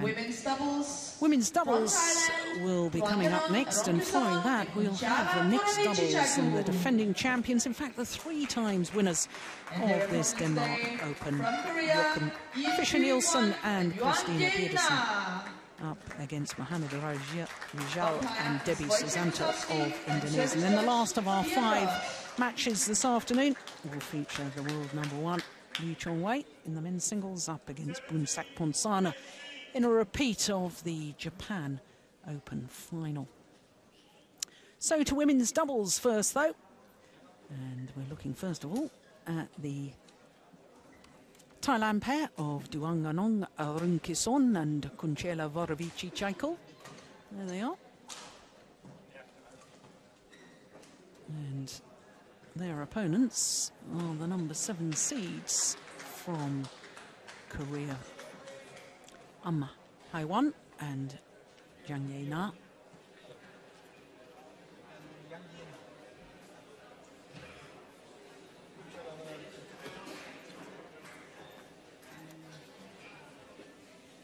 Jang, 22 years of age.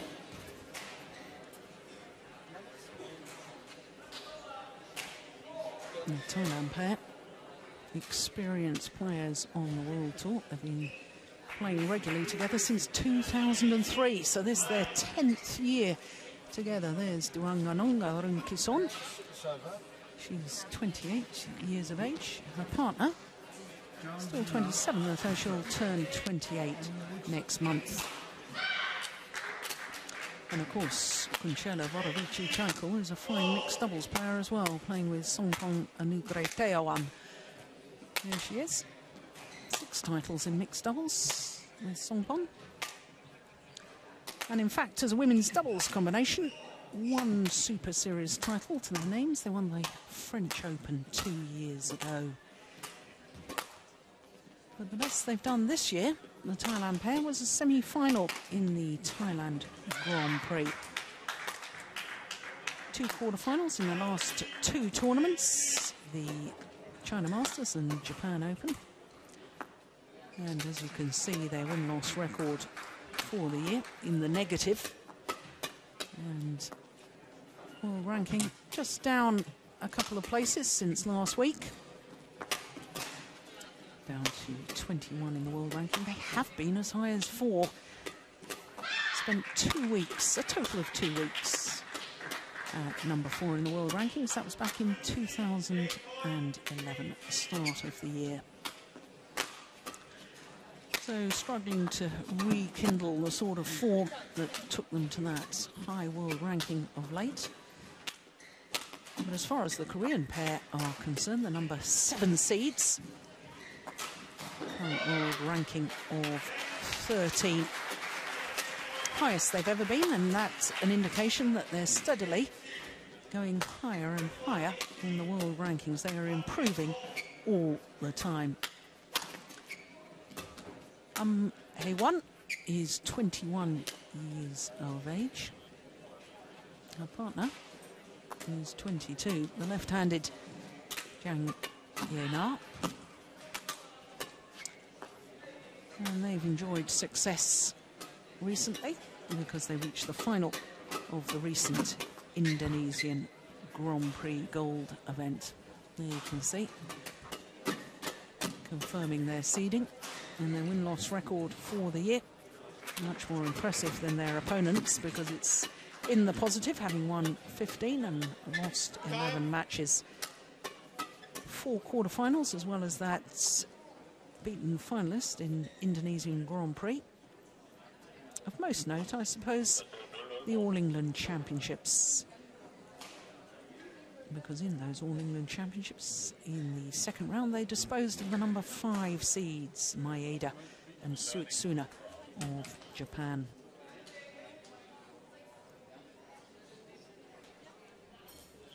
So this pair from Thailand, bronze medalists at the Southeast Asian Games last year in Jakarta. Lost to the eventual gold medalists, Augustin and Nehwal from Indonesia.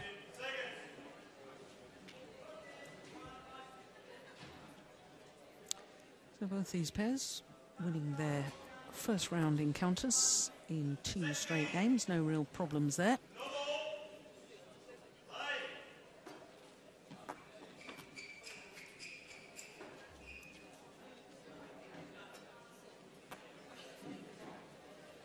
Our umpire for this one will be Wojciech Osowski of Poland. Gentlemen, on my right, Yewon Jang, Korea.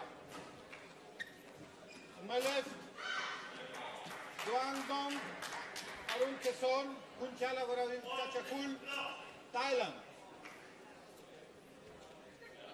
Jang to serve to Kunchala, Lavo, play.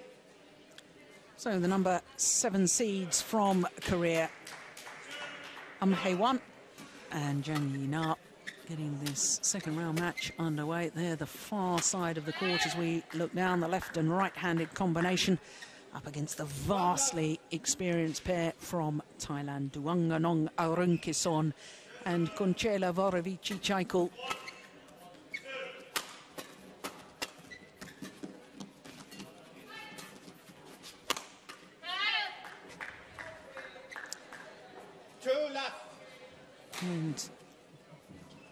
Aroonkesern, former world #1 men's doubles player. And I know you were very loyal in your partnerships throughout your career. But I wonder, I somehow feel with this pair from Thailand that here playing in their 10th year together, they've played together for so long. And I just feel that whilst they're still both very, very good players, that they've just somehow gone a little bit stale, lost a bit of that sparkle that we've seen in yesteryear. Yeah, but it is when you play together for a long time. You seem to kind of like a relationship. Maybe get annoyed at the same things happening all the time. So it could be a good idea to maybe break it up just to get some other motivation or whatever. And you can always eventually get back together again. Yeah. But they definitely need something to a target. Kind of a target that they both can work for us. Right now it seems like they're just, trying to make it work. Yeah, it looks to me, from everything I've been told, the two players get on very well. There's not any problems between them. But just in their style of play, it seems to me that all the other pairs in World Badminton have perhaps watched them so often. They've got very used to where their strengths are, where their weaknesses are, and therefore are able to exploit those. But that, not that I want to go into much of being too good friends, but that can also be maybe a problem. You have to have a kind of a target when you go on court, and what is it we are doing in here, and how do we play these players? What is our strengths? What is our weaknesses? If it's just if you're afraid to say to your partner, you need to be better at this, or we need to work on that, then you're not really developing in your partnership. So it doesn't necessarily have to be the best thing that your best mates outside. Very good point.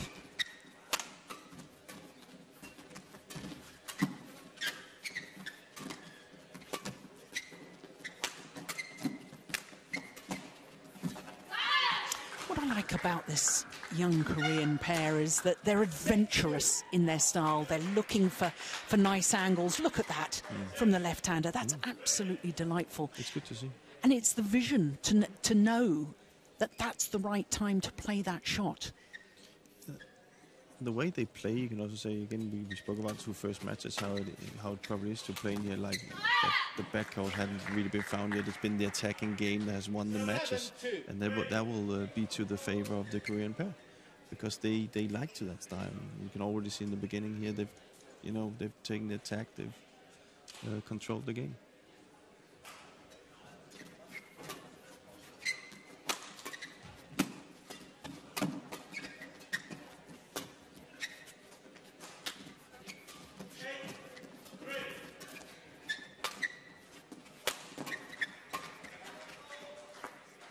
It's landed in. It's a nice shot from Kunchala. Service over, 3-7. See, the Thailand pair is also so technically gifted that they should be able to do more than they're actually doing right now. Try to get the same angles in and try maybe to force to play a little bit of a net game where where they have their forces. That could be a way.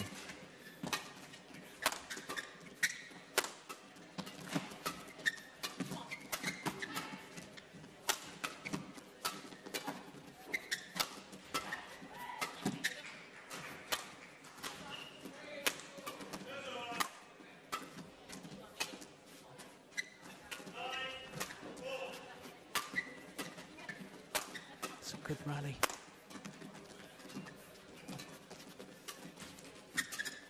It's going to go wide. Yeah. I do wonder at times, though, when I watch this pair from Thailand, I've already mentioned that Kunchala Voravichitchaikul is a fine, fine mixed doubles player and has wonderful vision and agility at the front of the court when she plays mixed doubles with Songpon. We don't see that enough, as far as I'm concerned, in this women's doubles. And I wonder if it's because Duanganong Aroonkesern, she's not the tallest of athletes. She's 162, which is just under 5'4". And therefore, her smashing from the back of the court doesn't put enough pressure on opponents to really involve Kunchala enough at the front. No, she can't really get it. Obvious reason, can't get it that steep. So it's very difficult to get in as a front court. Standing on the front, it's difficult to get into the shuttle because it will become, the smashes will be too flat. That means a quick flat defense stroke will come the other way, and that's difficult to get into.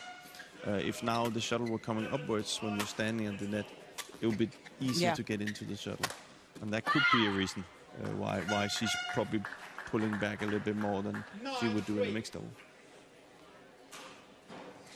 But then again, she should be able to kind of like get the game into the net, so she could play her mixed double game. And especially under this environment there is here, it should be possible. We don't see that clear action here in these rallies, so she should be able to get in and do that.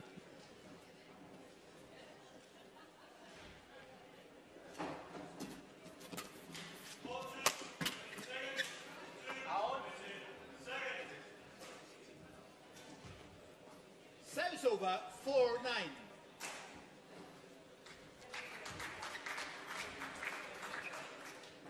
Yeah, a little bit static on defence, perhaps. The left-hander Zhang.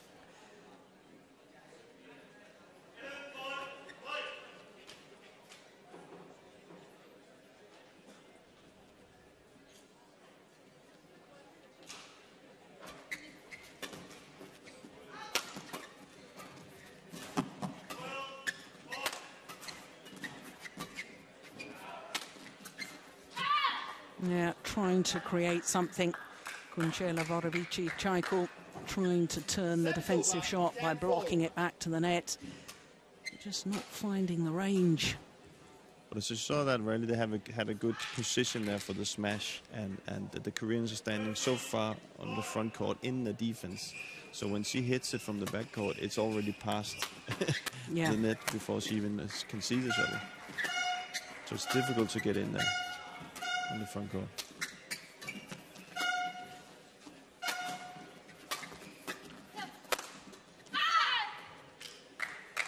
Now, high fives between the two Korean players because they have a commanding advantage at the mid-game interval.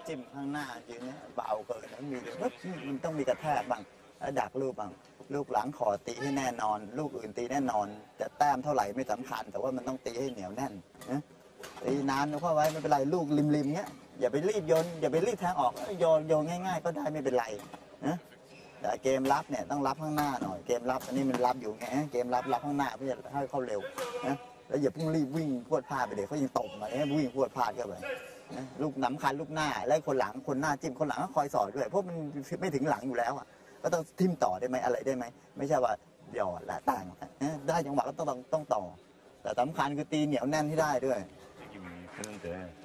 내 탑에 들어가서 붙였다고 끝이 아니야. 붙였으면 또 봐야 될까? 붙였으면 또 보고 그걸 생각하는 거야. 그리고 뒤에서 얘나 드럼 볼 때 네가 밀린 볼들은 그냥 드럼 나버리면 상대 돌아버린단 말이야. 때려 치면서 드럼 나서 못 들어온단 말이야. So the players just about ready to resume play. Sakrapi Thongthari, the Thailand coach.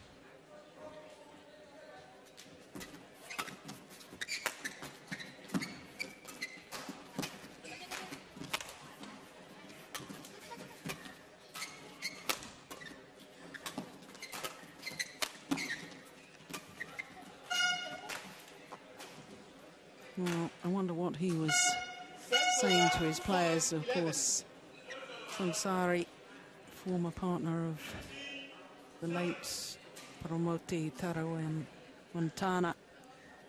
Very sad news for the world of badminton, and especially for Thailand badminton. It's such a role model. Has sadly passed away. But Jim, if you'd been talking to the Thailand players at that mid-game interval, what would you have been advising them to do? I would have advised them to kind of like, especially be aware of where the, to just cross lift every time, because they do take a good advantage of that on the other side, the Korean pair, the left-right.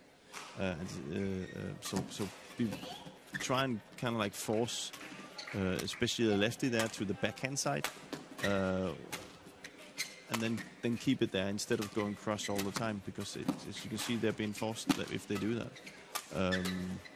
And then take some more pace out. I think they're losing the power game again. They're losing that right now, and it's just not working. And then take some pace out, and then accept that it's going to be long rallies. It's going to be hard work, but it's what they need to do to win.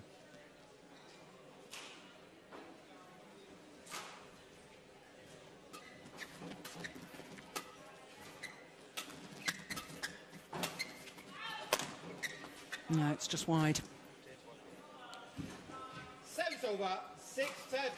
Again, there's a big difference when she's on her round the head side and when she's on her forward side. She hits really, really hard from her forward side. But when you can kind of force her to her backhand side, that's probably what I would try and do. It could open up the court a little bit more. I don't speak Thailand, so I don't know what to say. I must say it gets really serious when you see that you've played both coaches. Yeah. Then you understand and you're getting old.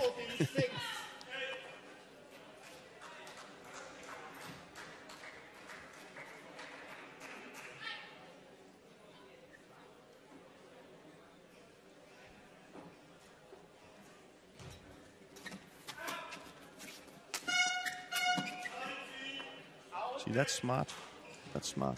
Taking the pace off a little bit, not giving the power to the Koreans in their defense. Then they have to kind of like do something with the shot. See that? Not hitting it hard. Then she has to do something instead of just hitting it hard away from that, from the net, as we spoke about before. Again, and then to the backhand side. So that would be what I would have said.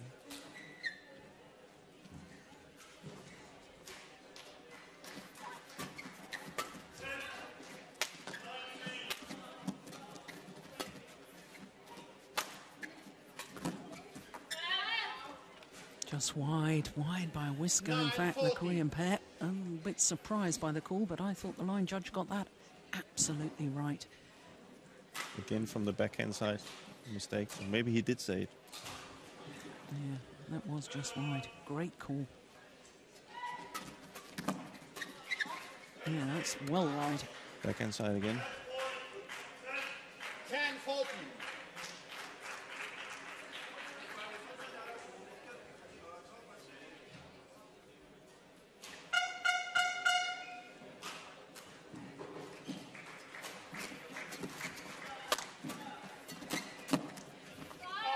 Oof. Another one that must have been wide by a whisker. But I thought that was better movement, better commitment from Voravichitchaikul. Yeah. Oh, that was desperately close, wasn't it?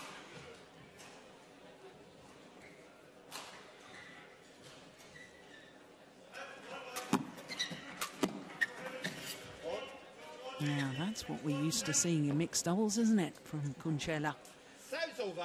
But she also has the chance now, because to have that kind of game plan, you can see where they push it down to one side and then she can move forward. If they just continue to kind of cross every time, they kind of like get out of balance themselves, so she doesn't have the natural movement to go forward.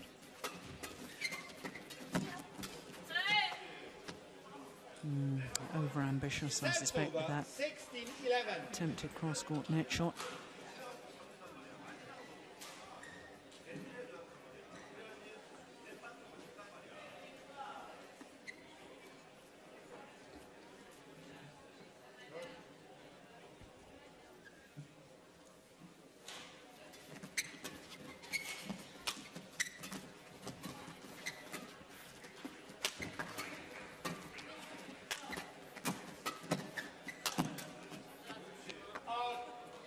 Yeah, very alert at the nets. 17-11. From Nehwal.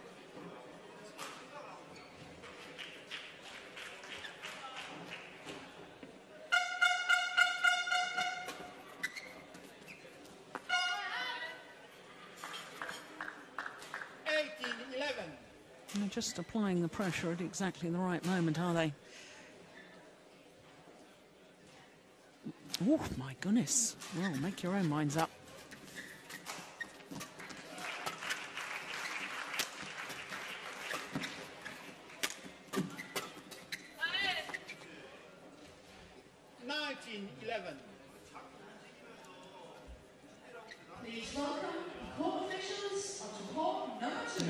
Forced back in her defensive stance. From India, Minatsu. This opponent today, from Indonesia, Sony Vigupuro. Umpire is Baycox, series judge is Teokyanu.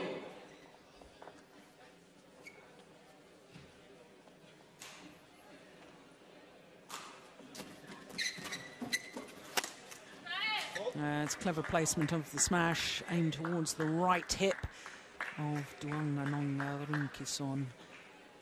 And hard. Yeah. She hits it really, really hard. Game points, 8 of them. Service over, 20 game point, 12.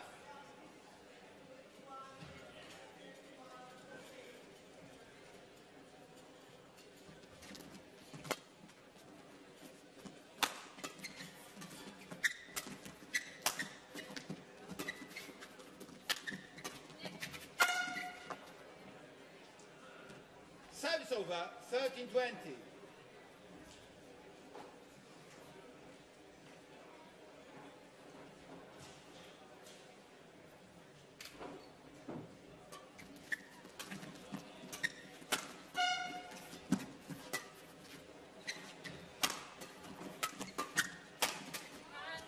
Yeah, very positive play. Looking to involve the net player, looking to hit down as much as possible. And they've got their just rewards, the number 7 seeds, Haiwan and Zhang. Opening game, 21-13. And they did look impressive.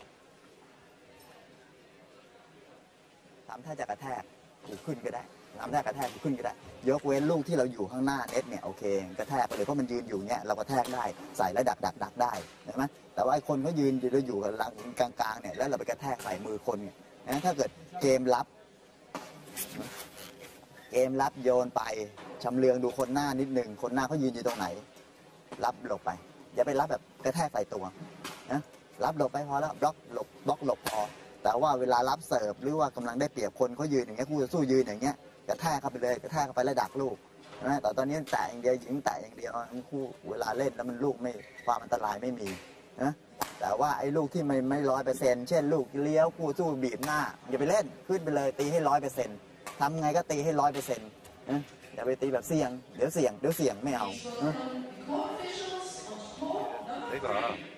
내 탑에 들어가면 뒤에 거나 내가 모든 쪽을 특히 내 탑에서 양쪽을 다 칠 수는 없단 말이야. 그렇지만 내가 서 있는 자리에서 내 쪽으로 왔을 때 내 쪽으로 왔을 때 그걸 잡을 수 있게 준비해 놓는 게 된단 말이야. 그게 아니면 그 생각 안 하고 있으면 그냥 지나가 버린단 말이야. 그럼 그 사람 어렵게 받는 거야. 그러니까 그 자리에 있을 때 항상 준비하면서 움직여야 되고 그리고 마지막에 공격한 것도 계속 연속이단 말이야. 내 탑, 하나 때렸지? 잡았어. 이게 안 끝날 수도 있어. 하지만 짧아졌을 때 네가 가서 또 때려야 된단 말이야. 때려놓고도 이제 들어가는 거 보면 왼쪽에 들어가는 거 보면 좀 빠져가지고 잡아줘. So having won the opening game, number 7 seeds, K1 and Jang 21-13. Lots and lots of instruction from coach Ha Taekwon. Ha Taekwon, of course, former Olympic champion. Back in Athens in 2004.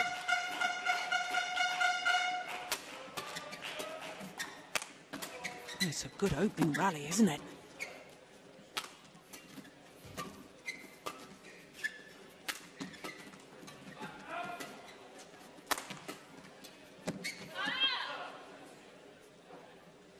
One love.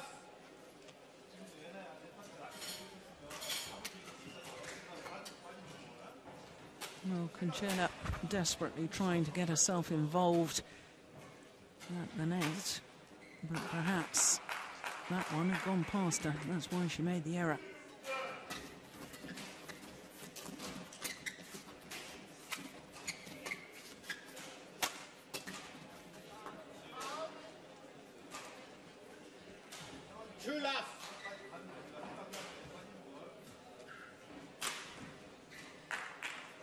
There he is. Taekwondo. Bronze medal as well, I think, in Sydney 2000. Yeah. Lost to Tony Gunawan and Chandra Vijay. That's right, and they went on, of course, to take the gold medal. Fantastic player, Taekwondo. And a great character on court, wasn't he? Very missed. He had, you know, you couldn't help laughing sometimes, like his celebrations in the rallies and stuff. Yeah. Of course, when you played on the other side, you could be a little bit annoyed, but but it was good. He was a good guy and very friendly, very friendly. Yes, always engaged the crowd. He reminded me a little bit of you, actually. Yeah. Well, passionate on courts. He was very passionate. The one thing that really stands out in mind with Hatakwan and Kim Dong-moon was me and Michael Søgaard played them in Sevilla. We played an incredible long match. I can't really, it was something like 2 hours and 25 minutes or something like that. And I can just remember when we lost, we fell to the floor, me and Michael. And when we looked up, Ha and Kim was standing on the other side and gave us a hug. Yeah. And I got to say, well, that was a big surprise. Yeah. And just shows you, you know, great sportsmanship as well. It was the first time I ever witnessed that. I don't even know if I could have done. I would have done the same, but it just showed them there were. Yeah, there's the great man himself.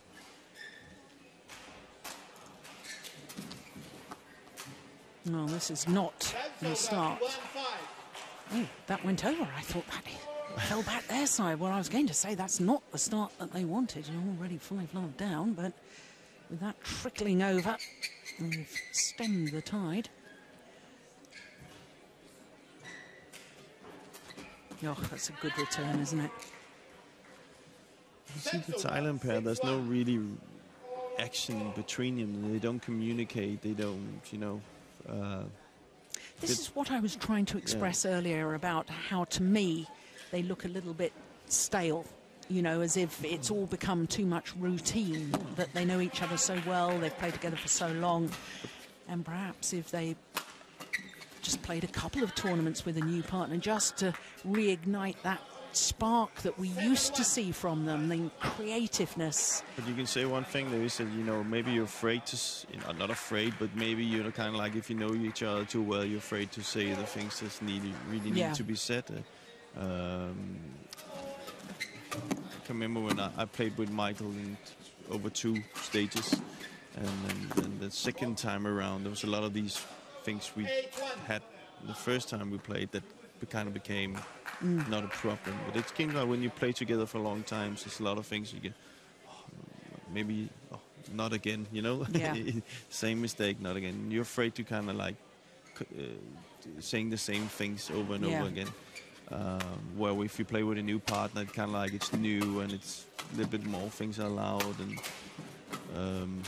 you don't get so, let's say, the inner angerness is not there. 2-8.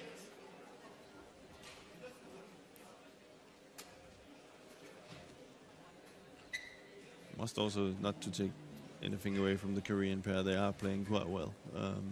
Yeah, as I said right at the start of this match, I think this young Korean pair, every time I watch them, they seem to be getting better and better, more creative, more confident, more just more aura about them, that we are now a world-class pair, which they undoubtedly are, number 13 in the world rankings, you know, and almost saying to opponents without verbalizing it, you know, you're going to have to play well to beat us. In all areas. Yeah. You know, they get good defense, they hit hard, both of them. Now, that was a mistake, but they hit hard, both of them. They have really good service returns. They seem to find that, you know, the gaps all the time in the service return. So it's a very complete pair.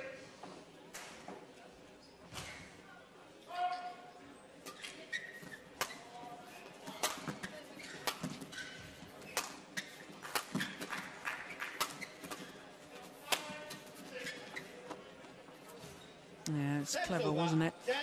Smash down the backhand side and then the smash directed to the right shoulder of Kunchala. Which is maybe something that, you know, Aroonkesern should do on the other side to get Kunchala into the net, as we spoke about before. Try and hit for those angles so she can get into it. But she, you see again, that was actually what she's supposed to do.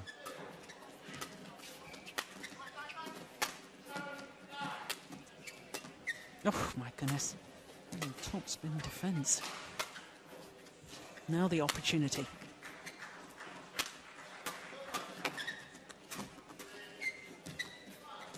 It's a good rally.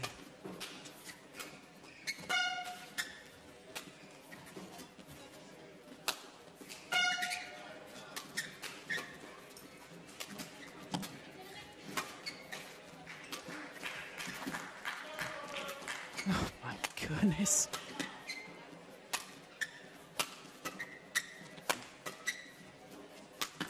Yeah, best rally of the match so far, certainly the longest. But this is what we talked about, what I said. The Thailand player has to accept this. This is the kind of rallies they need to play if they're to have a chance. All the other aspects of the game so far, the Korean as well. So if they have to have a chance in this game, this is what they need to do. They need to play long rallies. They need to wait for the chance. They need to hit a few times. Now, actually, I just kind of went at her, says she's hitting wrong, but she was hitting right there. Hitting a little bit higher smash, higher than normally, so Kunchala could get into it. She was playing the net. They were lifting a little bit away from the front court. And then just kind of nice and easy get into the game.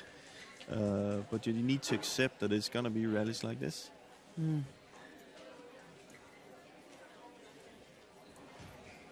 4-10, late. No, they need to build on that last rally.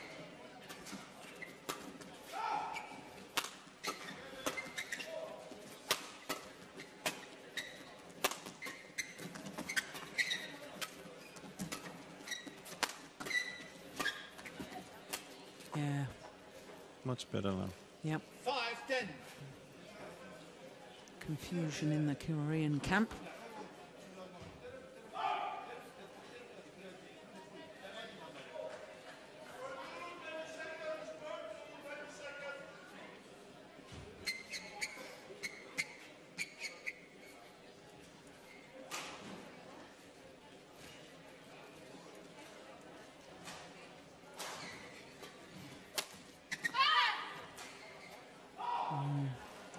Well, gifting away the attacking play with the flick serve. Yes, and they look a little bit forlorn, don't they, as they walk for the timeout.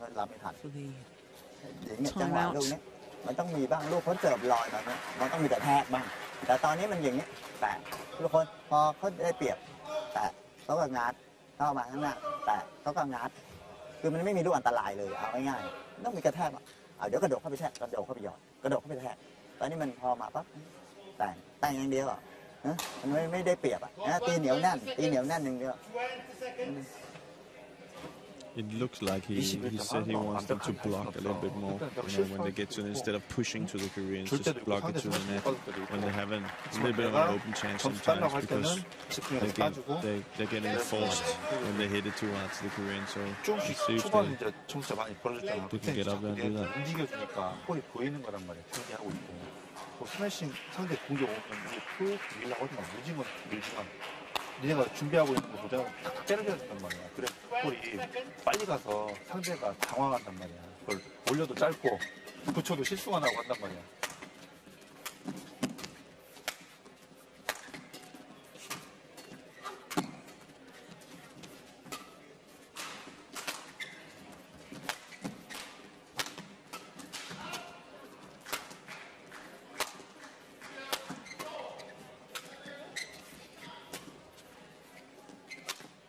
Oh, that's nice.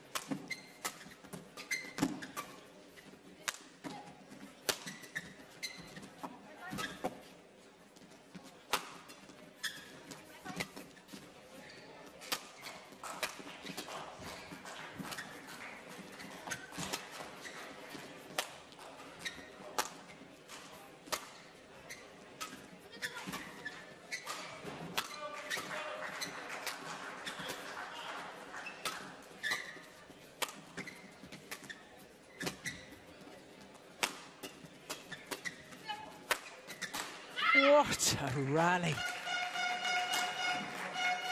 Round 5. Very good rally from both sides. Very, very good rally. Just sense, though, that that was probably more important for the Thailand pair to have won that rally than it was for the Korean pair, because, you know, the way they started off that rally, it was almost as, to me, it appeared as if they were playing with much more urgency of really hunting the shuttle, trying to move to the shuttle quicker, take it earlier, and then to have played such a great rally and then still lost it could have a very detrimental psychological effect. I hope it doesn't, because this match really beginning to warm up to some fantastic rallies. Yeah. Of course, it's always important when you change something in your game and you have success with it, but you gotta, you know, you have to understand the success during a game doesn't just come like that. You know, you have to work for it, and even though they lost the rally, they still gotta say this was the right way to play. Yeah. And then that's their only chance they have to come back into this match, is to continue to play the way they just played, and believe me, it does look like they are actually doing that. So.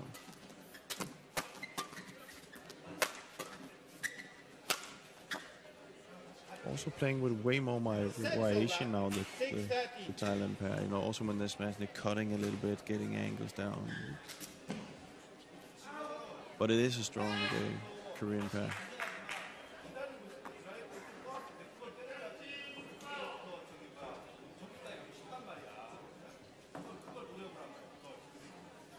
But the mental aspect of this is very hard. It's 13-6. And you have to play rallies like this from only having 6 points to believe that you can turn it around. It's tough.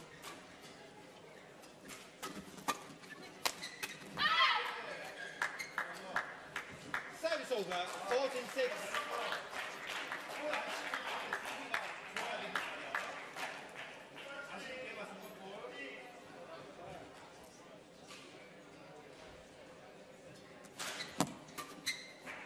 Let's push wide.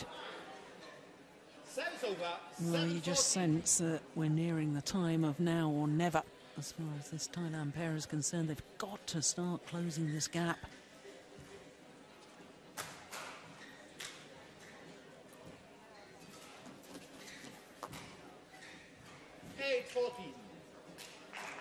Three rallies ago, I was going to say the good thing about the Korean pair is that they don't give easy points away. That's why it's difficult to get back in this game. But they actually just gave 2, and that means a lot to the Thailand pair.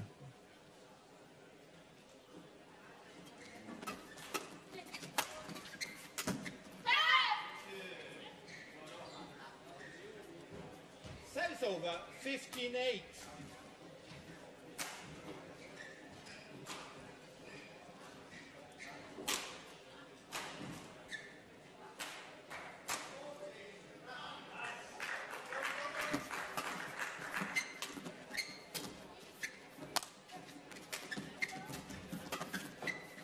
Going wide. Yep.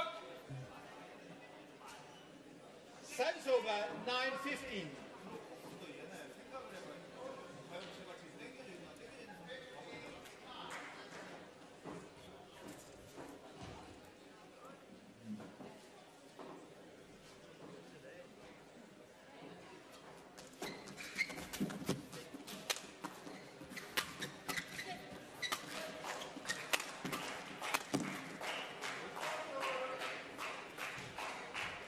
Yeah, better placement on the attacking play. Much better. But, you know, as we're talking, the first few rallies didn't work, but they're in it now. They're, you know, got a few easy points, and they're winning in the, you know, we didn't see this in the first 1.5 set, them being able to get their attack down. It's working right now. You never know, maybe the Koreans are getting a little bit nervous now. You know, oh, what's happening? We had a big lead, now it's down to 5, you know.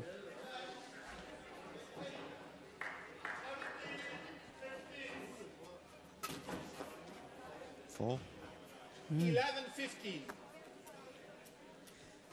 Yeah, of course, it was an 8-point lead they had at one stage. 13-5. Very, very different scenario now. And it's not the Koreans who are on top here, it's the Thailand pair who's on top right now. But it took effort and it took hard work.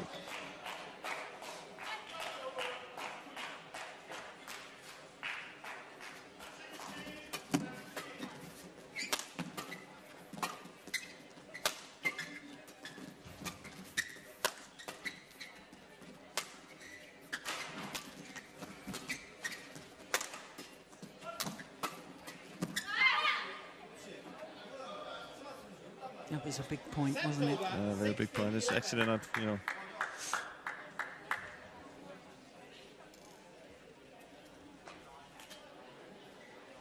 It was the right shot, but she also knows it.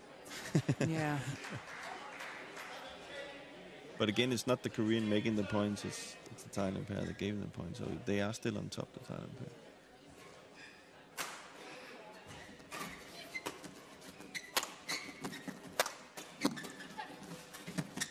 Oh, that is a super shot from Zhang Na.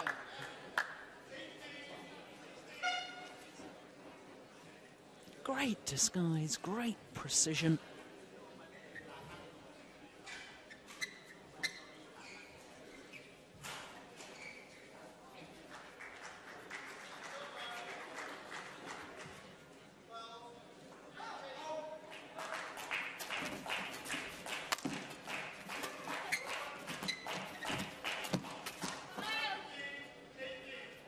No, fortune favours the brave. Took her chance. Jang makes a lot of points.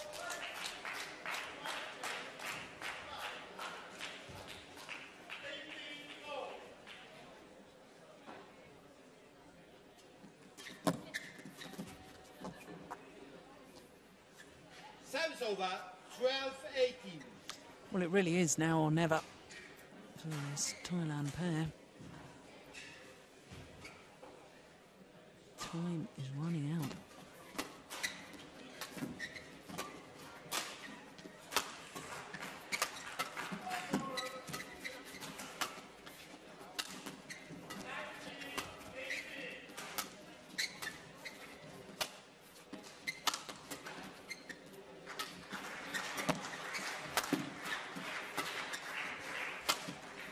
Oh, clever.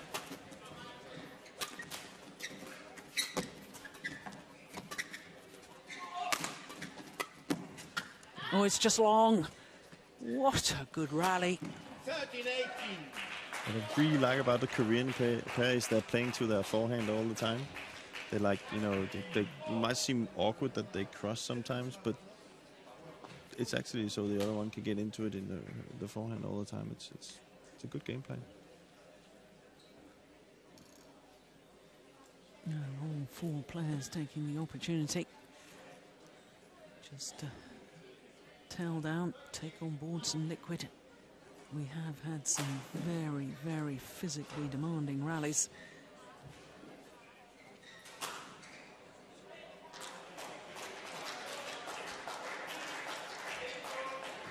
Well, quarter-finalists the last 2 years, this Thailand pair here at the Denmark Open. Can they make it 3 in a row? At the moment, it looks a tall order.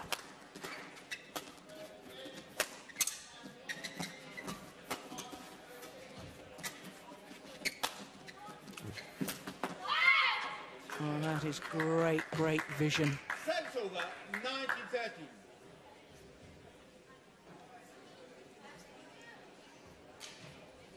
That was the one that did the damage, wasn't it? Brilliant. Good vision.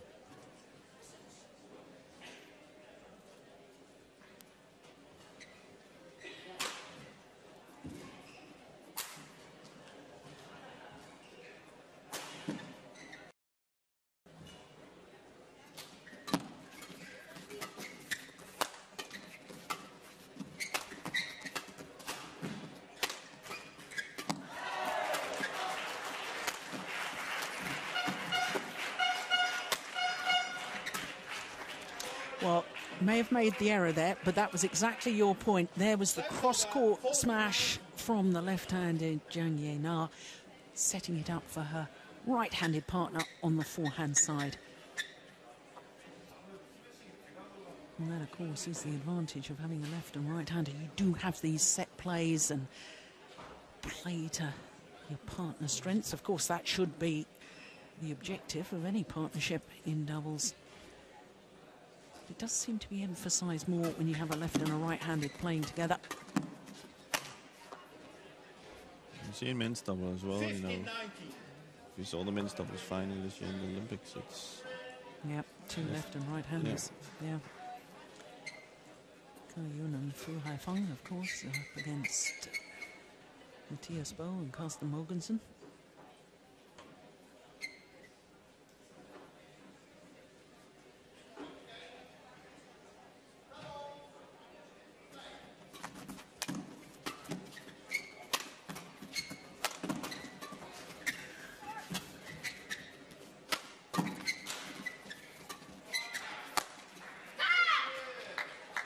Yeah. Good disguise on the smash to bring up match point opportunities. 5 of them for the number 7 seeds from Korea.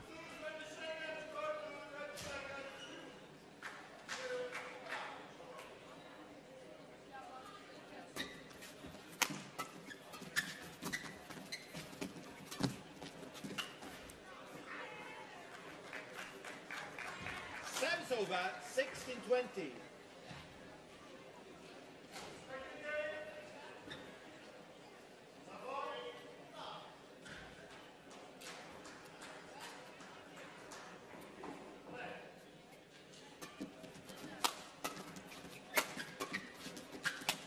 It's going wide.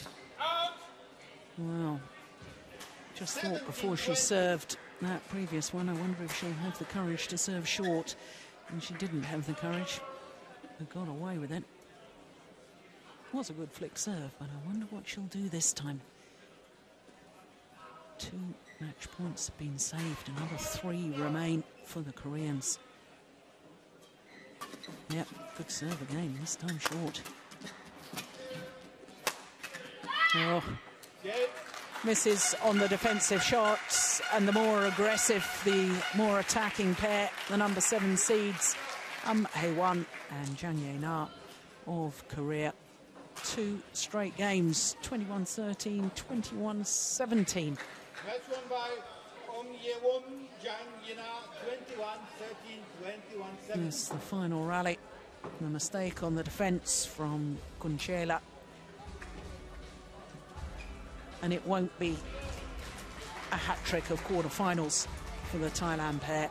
Defeated in the second round here by the number 7 seeds from Korea. 21-13, 21-17.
So there you can see that the number 7 seeds safely through to the quarterfinals.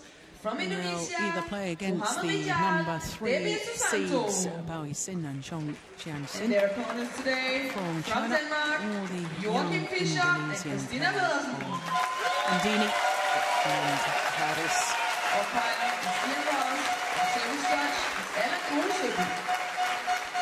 Well, as you can hear, the crowd have very much come alive, because now on court we have home players, the defending champions in the mixed doubles, Joachim Fischer Nielsen and Christinna Pedersen,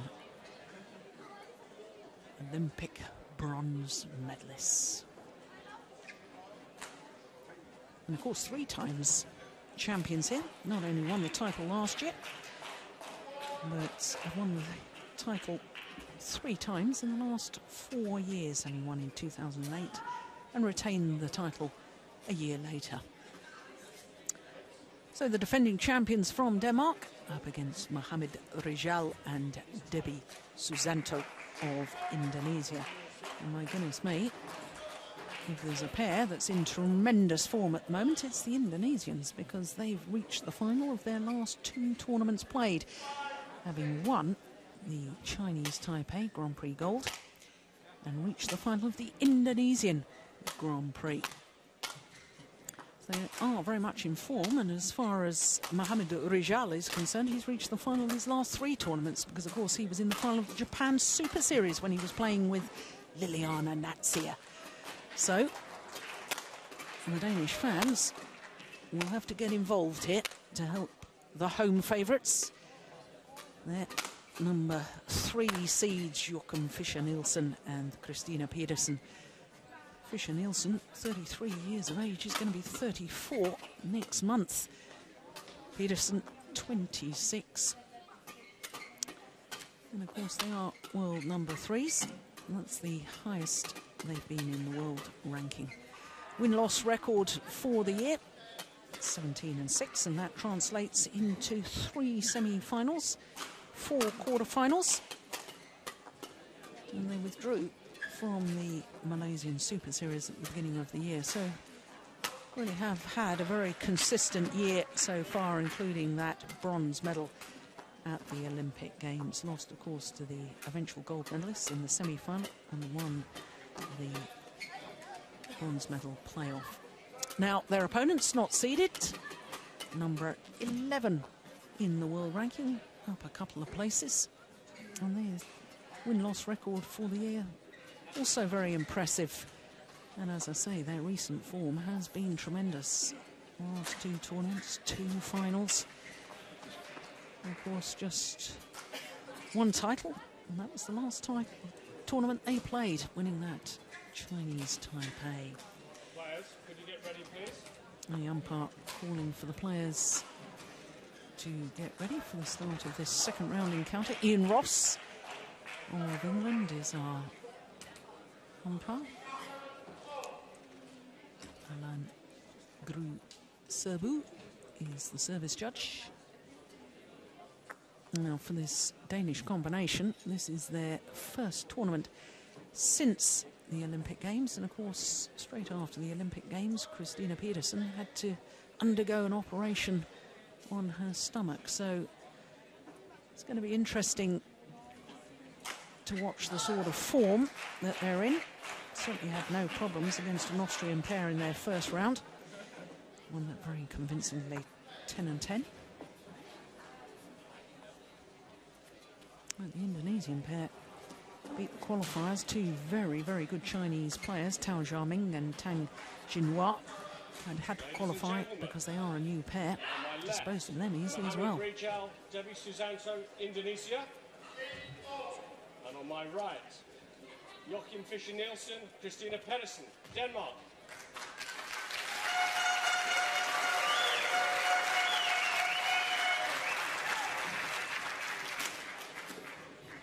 Debby Susanto to serve to Joachim Fischer Nielsen. Love all.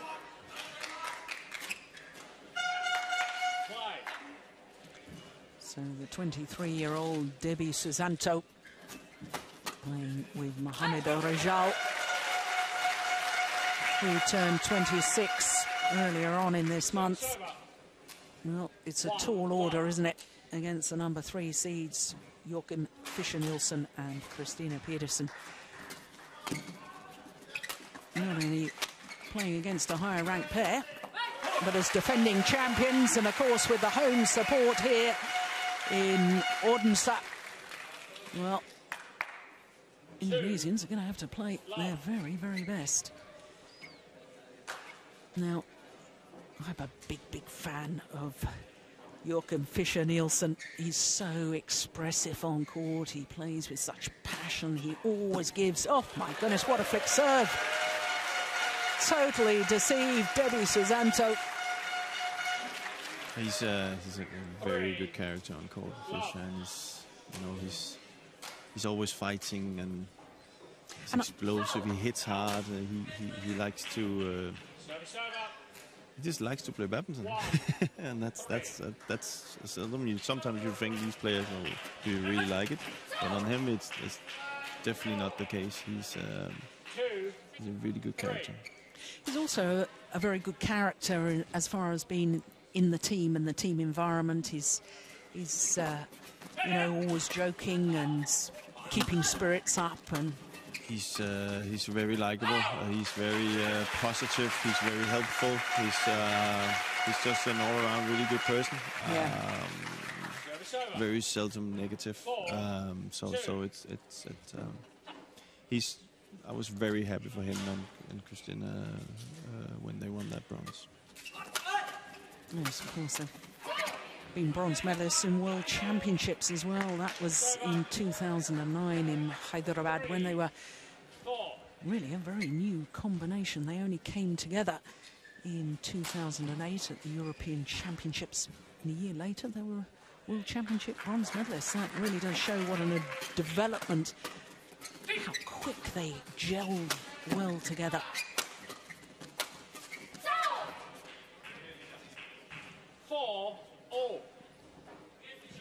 Joachim is the kind of type that even when a bronze medal, you can't really, he's just exactly the same person as before he won it. So he's a very good guy. Down to earth. Yeah. Nice man.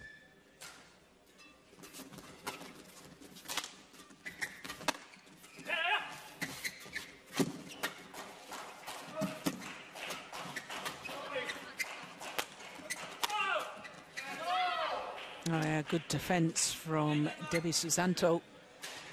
Lars Ulrich, head coach to the Danish team. I guess your boss, is that right? Sort of? Nah, actually not. He's part of the senior. So I think Finn Treap Hansen is my boss. Oh, okay.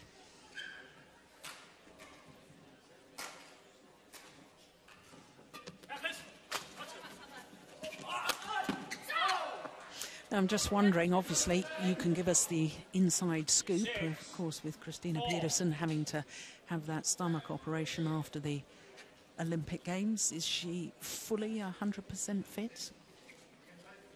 I think she's as good as she can be. Of course, there's a lot of things, I think, for both of them. Again, coming back to what we spoke about with Saina, is that, you come back from the Olympics, you gotta recharge the batteries and motivate yourself again, and then on top of that, she has a surgery.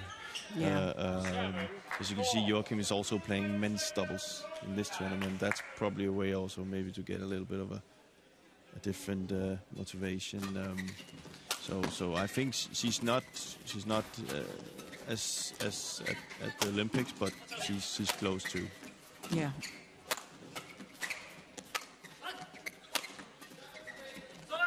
Yeah, it's very interesting what you say about the motivation, because I know this man, Joachim Fischer Nielsen, has openly said that his ambition was to win both the World Championship and an Olympic medal. And he's already achieved that. So, yeah, where does the motivation go? So perhaps, yeah, let's try a little bit of men's doubles again. Of course, we mustn't forget that Fischer Nielsen has been in the final of the Denmark Open in men's doubles. He reached the final back in 2006 playing with Mathias Bo. Yeah. So he's a fine men's doubles player. Oh, he's a well. He trains a lot with the men's doubles. Yeah. And I know Carsten and Matthias uses him a lot. I go actually play with Joachim, and he's a very, very good men's doubles player. He also plays in the team he's playing for in Denmark. He's playing men's doubles, so he's a very skillful men's doubles player as well. And the thing that is about Joachim, you can say, which I don't know how many people knows that, but he was actually out of the federation. He was actually only taken in because Carsten was injured. And then Matthias started playing with him. So he was actually not in the national squad, and now here he is. Bronze medalist at the Olympics. So it's kind of like a story. A little fairy tale like Hans Christian Andersen. Exactly, you said it. So it's a lot of people are happy for him. Yeah. And a lot of fans here won't be happy by the start and the scoreline in these early stages. They'll be very happy with that vote from the tall left-hander.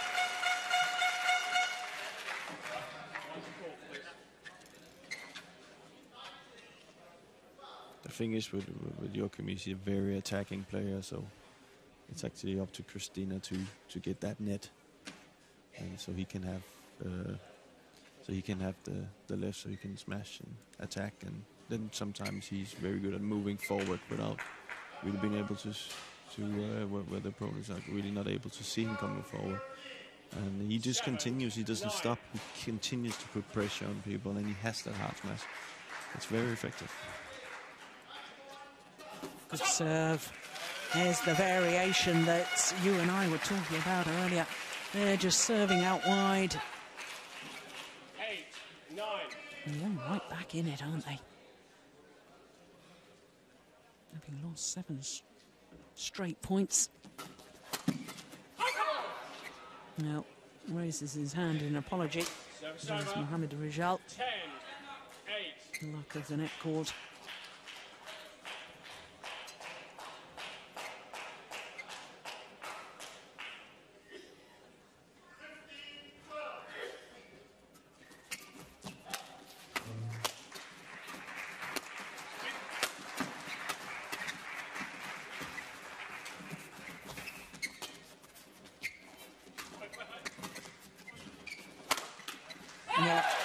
There's the attacking play you were talking about, the big smash, and what did he do? Immediately move forward. Didn't need to play another one, but your point exemplified quite perfectly. 9, 10. And also before that, Christinna took the net, and that's of course it's also it's a partnership. Yeah. So that's her mission in this match.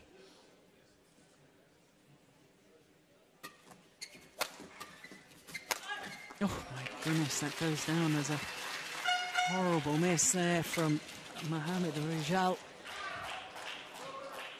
Perhaps was so surprised that the lift was so short. It was such a golden opportunity. Looked like it took a step too early. And that sometimes happens if it's miss-hit. Oh, serve is wide. And that gifted point means that the Indonesians have the advantage. Just one solitary point advantage at the mid-game interval. Another thing with Joachim is he's changed his racket after the Olympics. So this is the first tournament he really plays with that racket, so he probably also has to get used to that a little bit. That has a big thing. So he's been trying different rackets and finding the right weight and stuff like that. So.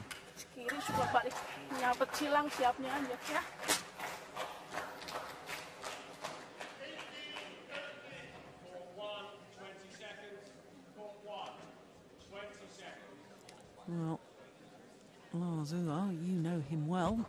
What do you think he's saying to his players? I definitely think that he's saying that in the service situation that they need to come up and take the front court and then get that lift so Joachim can attack. And then I think that he would be telling him to be a little bit careful to drive too much. It seems the Indonesians have a good way of getting it past Christinna and then moving Joachim too much in the back.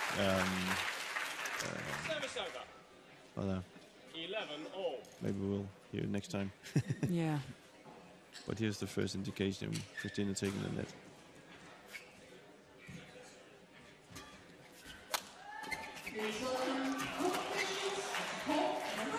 Oh, there's another net cord from Rijal. Well played.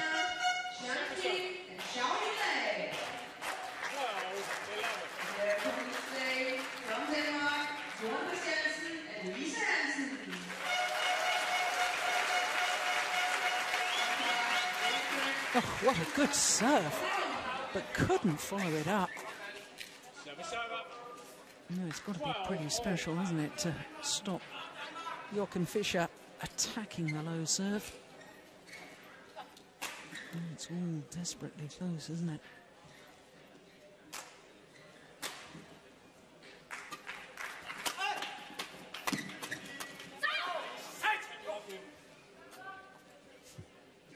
Well, if you're a Danish speaker, I do apologise about that. Heat of the moment. He just said the weather was good outside.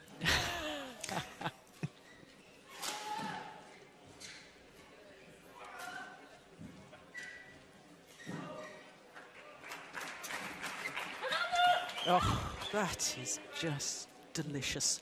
Really well played. Really well. 14. It's kind of the same thing that Rijal needs to do. He needs to find that gap so he can get the lift. He's been doing that. He's been actually challenging Christinna and Fischer on that area.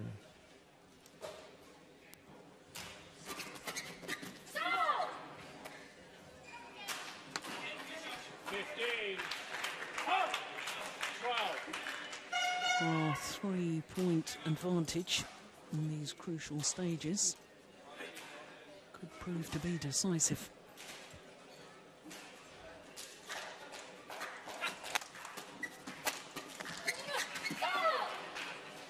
Make that 4-point advantage. Very strong in the defense, the Indonesian pair, very strong, and that means they take the shuttle early. You see they're standing really far up on the court, and that means that Fischer won't have time to attack the next shot, and that you can see that he's struggling a little bit to get in balance for his attacking shots. So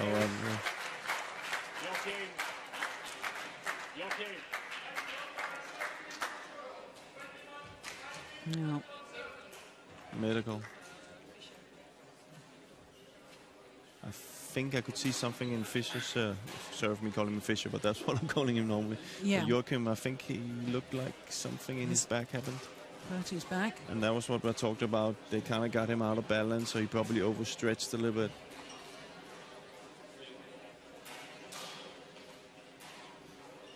Yeah, well, this is very, very worrying for the defending champions and for the home fans. Or maybe it's Christinna, I don't know.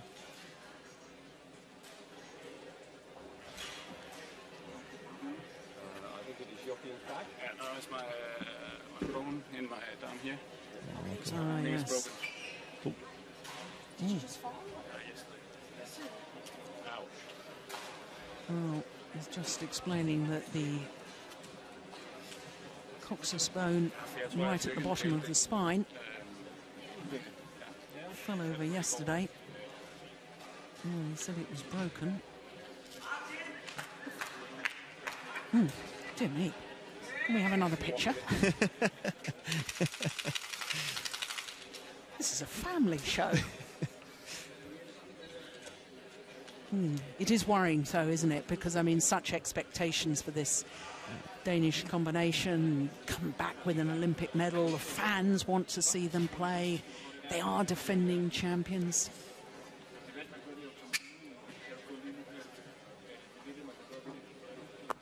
Tournament doctor. He's saying that he fell yesterday and he thinks there's something, and the doctor's telling him right now there's nothing really he can do with it. And to continue to play. I don't think I think he said that it can't get worse. And I think that's what Joachim needed to know, that he was not going to, make it worse, because there's going to be a lot of other tournaments. Yeah, don't want to do further damage and then be out for months and months. Poor old Joachim Fischer Nielsen has already gone through all of that, hasn't he, with knee surgery back in March 2010. Was out for 8 months. Yeah. But this is a difficult situation for the Indonesians as well, because this is also something that kind of broke their rhythm a little bit with that break. So they need to be really aware now.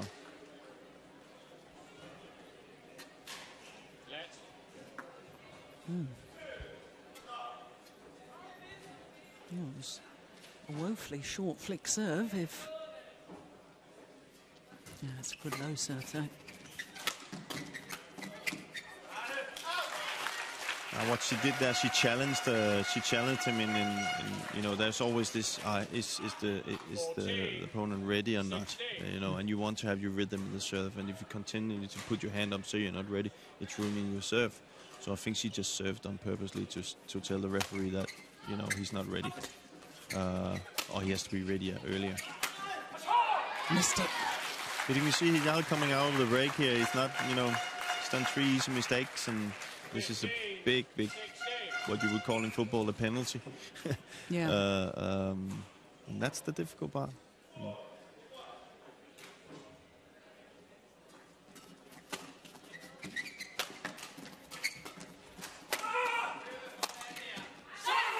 Yeah, and the back level. Since that injury timeout, 4 points played and 4 points to the defending champions. Yeah, psychologically, I think you were right. He just needed to know that he couldn't do any further damage. And that has freed up his mind to really go for it now.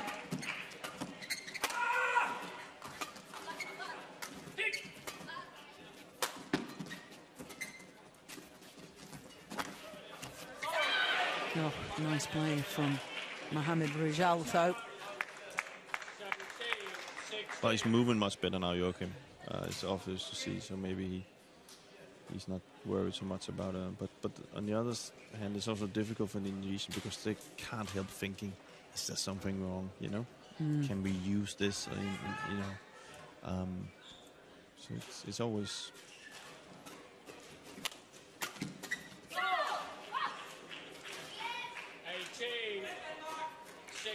Yes, I suppose as a player it's terribly difficult, isn't it? Do you stick to the original game plan, or do you think I should change it because I know he's injured? It's a real dilemma.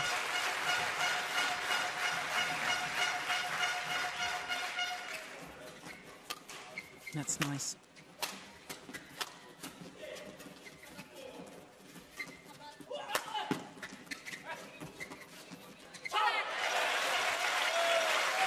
Good rally.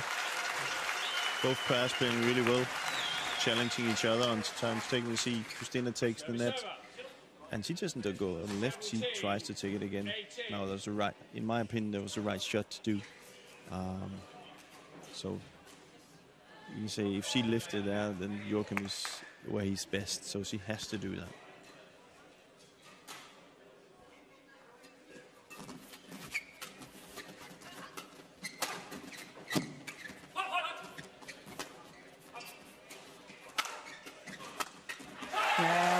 Constructed rally, and they're back level.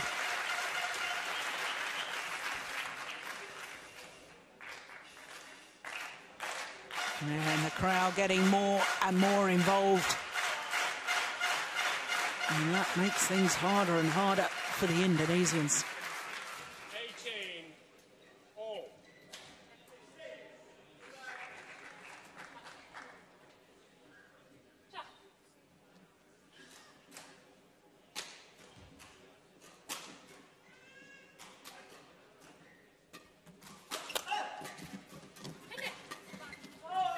Push wide. Yeah, a little squeal of anguish, frustration. Good block by Susanto there. She doesn't push it down to Joachim again. She blocks it and makes him do an error. So it's also kind of like Susanto who's forcing him to do this, because she makes him think, what can I do with this, instead of giving him power. So.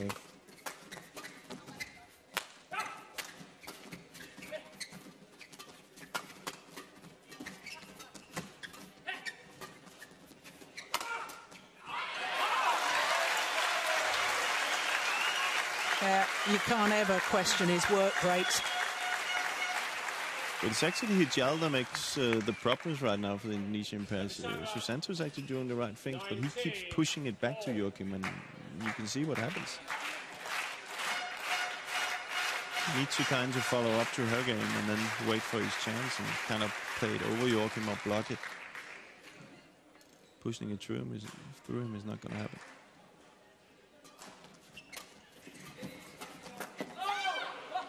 Again, Susanto being forced on a flick, doesn't hit hard, uses a cut to get the angle there, and there from there he can move in. It's a very clever play. Very clever play. And that clever play is in a game point.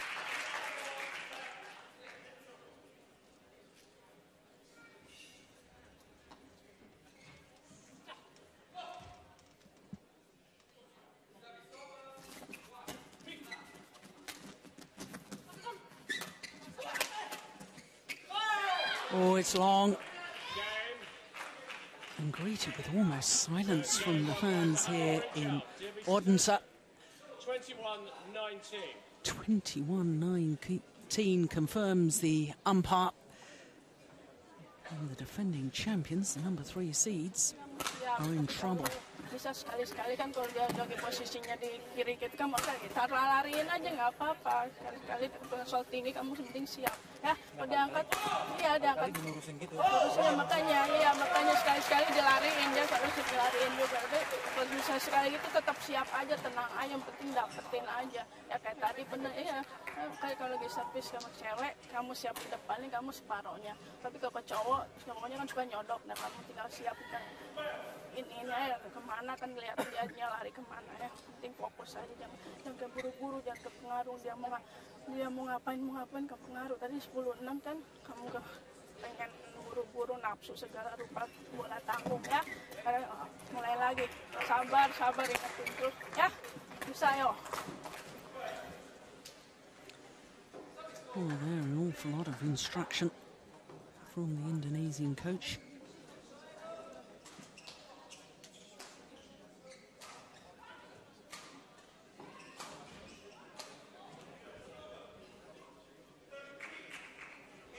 No. Even more instruction from Lars Uwa. Using all of his allotted time. It looks like, from what I can see, I can't hear it, but it looks like from seeing she wants to Christinna to cover a little bit more around the head side when she's standing on the net, because especially Rijal is crossing all the time. And if she can get into that one, Fischer Joachim can kind of cover the other side. So they're kind of two players, a little bit like we spoke in the doubles earlier on, covering both sides. Now let's see if. But again, it's up to Fischer to put that pressure on so she can, get up at the net and take it.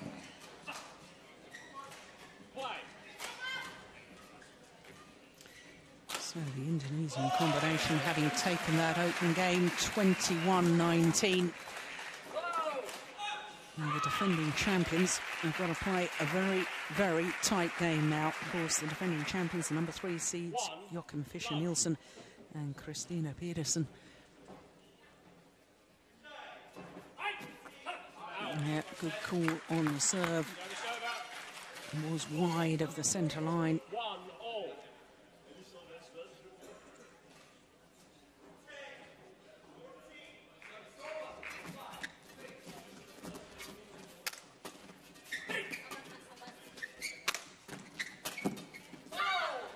I have to ask you about, a player and a building of confidence. I'm thinking especially of Mohamed Rijal. Got the opportunity to play the Japan Open with Liliana Natsir. Super Series, they go through to the final. On the back of that, his next 2 tournaments with his regular partner, Debby Susanto. A win and a beaten finalist. And that experience in Japan, I wonder if that has just had such a psychological effect on Mohamed Rijal that his confidence has grown, that now back in his regular partnership, all of a sudden there's a belief. There's a belief that they can get through to tournaments, that you can beat these top pairs, because he managed to achieve it in Japan. Of course, the big thing with this is for him is that he doesn't have to go to bed at night and thinking, can I do this? He can go to bed now and say, I've done it. I've played these finals and I can play this game, and that gives him that confidence that, you know, he's not going to be able to play perfectly every day, but he knows that I can achieve that game. And I have achieved that game. That means when he practices, when he plays, he doesn't have to go to practice and think if he's ever going to get there. Yeah. He's now shown he is there. So the whole environment about it as your player and training just gets better. Yeah. You don't have to prove anything else to yourself or anything. Now it gets into building on that confidence. And of course, I'm pretty sure that Natsia taught him a few tricks as well. Yeah. And he had somebody that he could trust and somebody that could support him and tell him where to be in certain situations. And he's gonna, of course, take that with him. And I'm pretty sure Susanto is benefiting from that as well.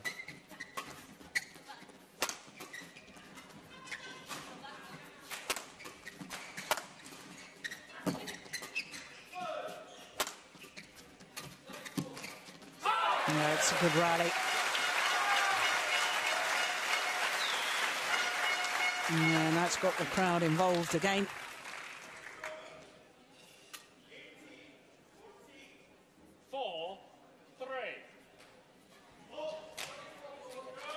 Of course, we shouldn't forget that Mohamed Rijal himself has already won a Super Series title. That was the Japan Open back in 2008 when he was playing with Vita Marissa. So perhaps just needed that belief reignited.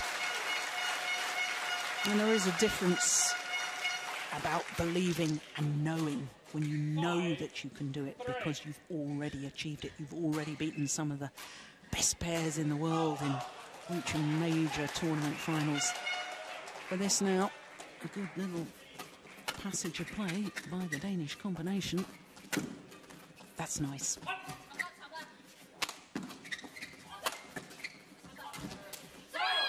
Yeah. You can clearly see Christinna now is covering that cross that Rijal is using all the time. So they got that one closed.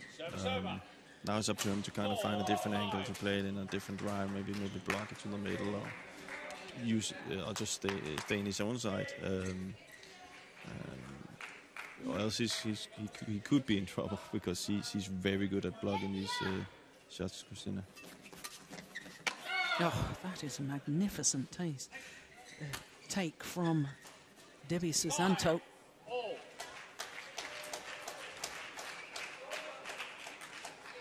Yeah, she's got courage, hasn't she? She's stood her ground there. Often does that within the rally.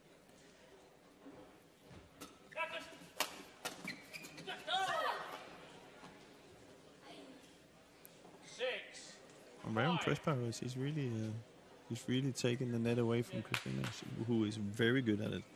And we just saw that at Olympics. She's very good at coming up there, taking the net, so Joachim can get lift. So far, she's the winner on that battle. Service over. 6-all. And of course, both the Indonesian players, former medalists at World Junior Championships in mixed doubles. Rijal, you have to go back to 2004 when he won a silver medal with Gracia Poli. Don't think I've seen her play mixed doubles all that much since those days of playing with Rijal.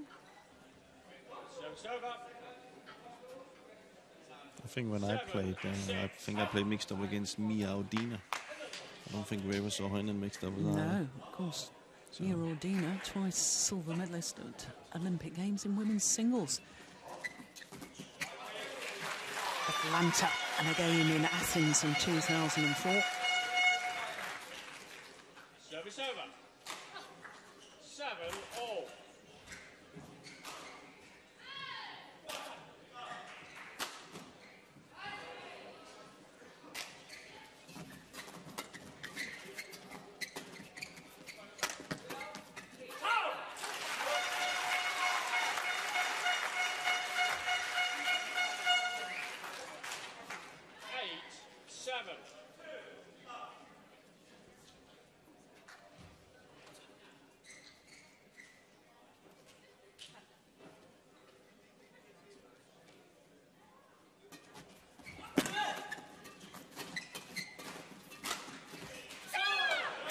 Again, Susanto, very clever.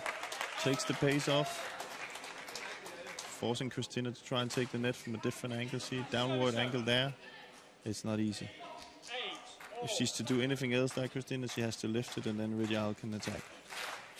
So it's that kind of game. There's that battle there is right now, is to get that lift so we can attack. Because it's, again, we've seen all day, it's not that easy to be in defense in this arena.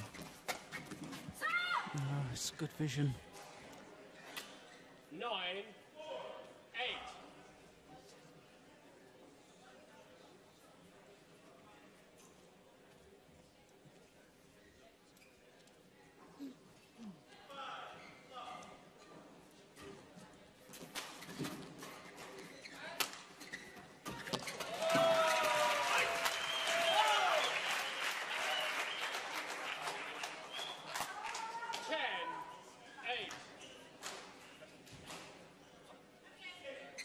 She's playing really well, Susanto.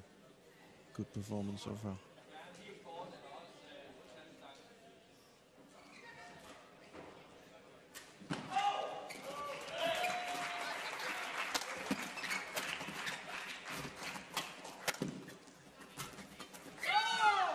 No. Again, Susanto, she's totally controlling the game from the front of the court. She's blocking, she's pushing when supposed to. She plays up to Rijal that can come in with his attack. It's exactly what the Danes need to do. And it's probably what Lars Uwe is telling her right now.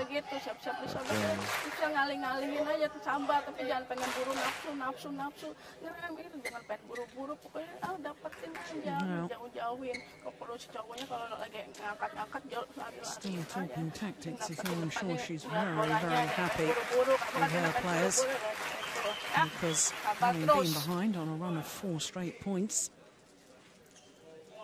the advantage at the mid-game interval. 20 seconds.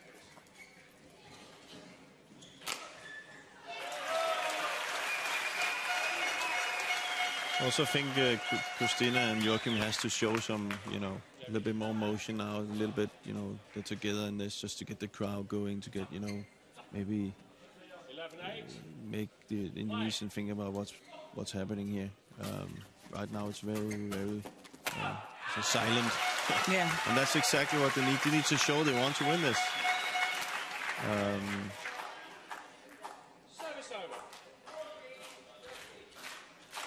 I think we should, though, talk about the fact that whilst they might be physically fit, even though obviously Joachim Fischer picked up a little bit of an injury yesterday in his men's doubles, there's a difference between being physically fit and match fit. And the fact that the Indonesians have regularly been playing tournaments since the Olympic Games. Of course, they weren't part of the Olympic Games, and they're match fit. They look sharper. They look as if they're more with it within the game at the moment, even though physically not an awful lot wrong with the Danes. No, but that's also, you just can't get, tournament practice, you can't get down in the training hall. No. It's not possible. You need to get out there and play tournaments. So of course that's lacking. Yeah, it was just wide of the centre line. So they need to, kind of like what Christinna and Joachim needs to do now, is to show experience in these matters.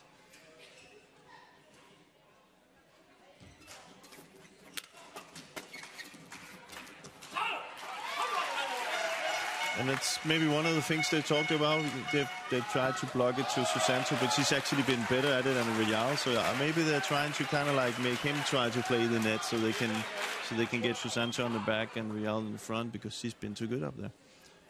But let's see if that's the tactic.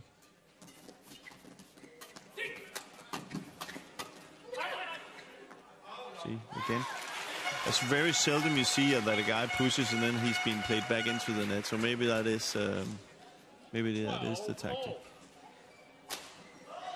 Taking him away from his game, which is attacking from the back. All level once again.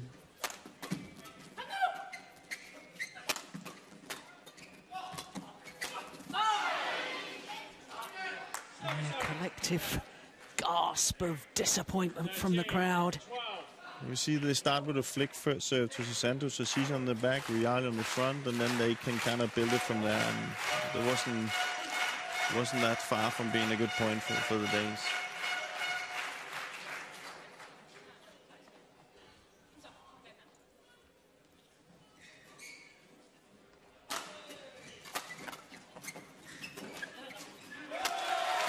Oh, that's a clever smash.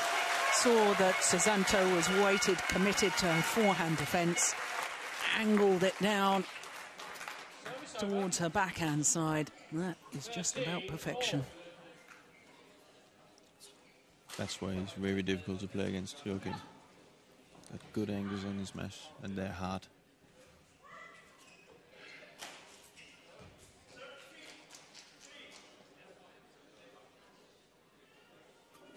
Oh dear, that's a shocking serve, isn't it? Crikey. He does look comfortable in his serve. He hasn't been comfortable today. As we talked about earlier, it's a big part of doubles today. The service situation, so.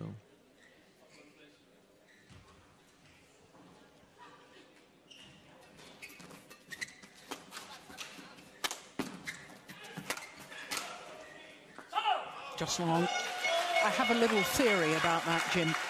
The fact that he has been playing some men's doubles here, and of course in men's doubles he will stand much closer to the front service line to serve, which is very different from his positioning in mixed doubles, and therefore in mixed doubles he has to push through the shuttle more because he's hitting it from further back. And I just wonder that you get so much into a rhythm as a player, don't you? And if you just disturb that rhythm because all of a sudden you're serving from a different position. For women's players, of course, you serve from near the front service line, both in women's doubles and mixed doubles, which to me is one of the reasons why women can transfer between women's doubles and mixed doubles so easily. For men, it's more difficult. Yeah, but then again, you've seen, if you take Kim Dong-moon, he didn't have any problem with it. Yeah, but he was pretty special, I wasn't know he was special, but there's a lot of, then you can also say, I think it's down to players who can, who knows and puts pride in serving really, really well. And then there's players who just has that difficulty serving to when somebody's standing on the other side, if you know what I mean. There's people who can serve and just practice and serve well. And then there's people when there's suddenly a face on the other side that has a little bit of difficulty. Yeah. I think with Joachim, it's a lot about rhythm.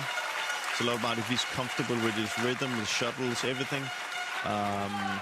Because he has a very, I don't know if you can see now, he has a very lively serve, I would call it. It's not kind of like a short serve, boom. It's kind of like there's a lot of things going on when he serves. It's a big swing and everything, and it leaves a lot of opportunities for errors. No, that was good courage, because that was a good serve after a shocking previous serve. And the Danes, once again, draw back level. But here comes the big test. Yeah.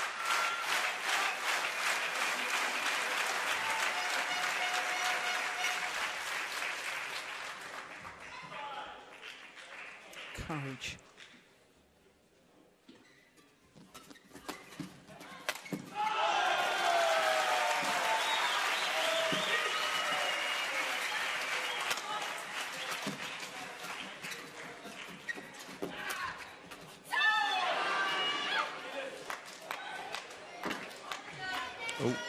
Yeah, he's not happy with that. He's holding his back, is Joachim Fischer. 17-16. He has a problem. That's not a typical reaction for him. He definitely hurt him now. Yeah, word from the umpire, rightly so, yeah. Holding his back. Well, I remember him telling me once that he had smashed so many rackets over the years, but he's learned to use his temper in a positive way now. If ever he needed that, is right now. Use the aggression. Oh dear, that's just long. I wish you could have told me that. 16. Let's give credit where credit's due, because I have to say, I don't think I personally have seen this Indonesian pair play quite as well as this. Exemplary today. 18-16.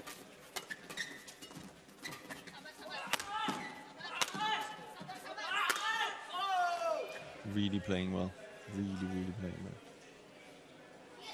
They have their upper hand from the start of the game, and they haven't really, you know, even that the Danes are battling, it's still, you know, the percentages are in their favor all the time.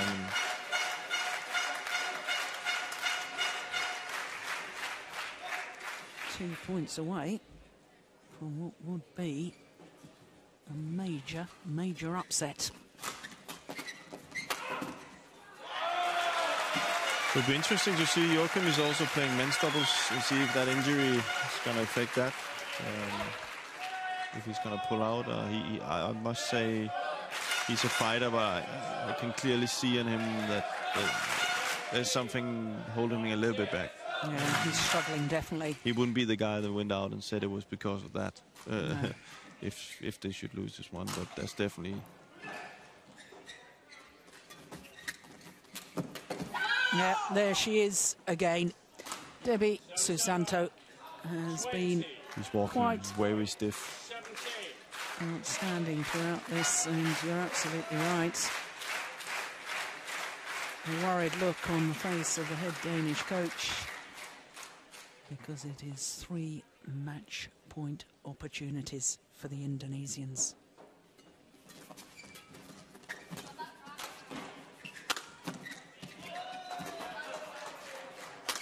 Oh my goodness gracious, what on earth was that? Well, perhaps a little overexcited. 18-20. Not even close. No, he could go back tonight and think about that one. Let's see. Yeah, that could be a shot to haunt him.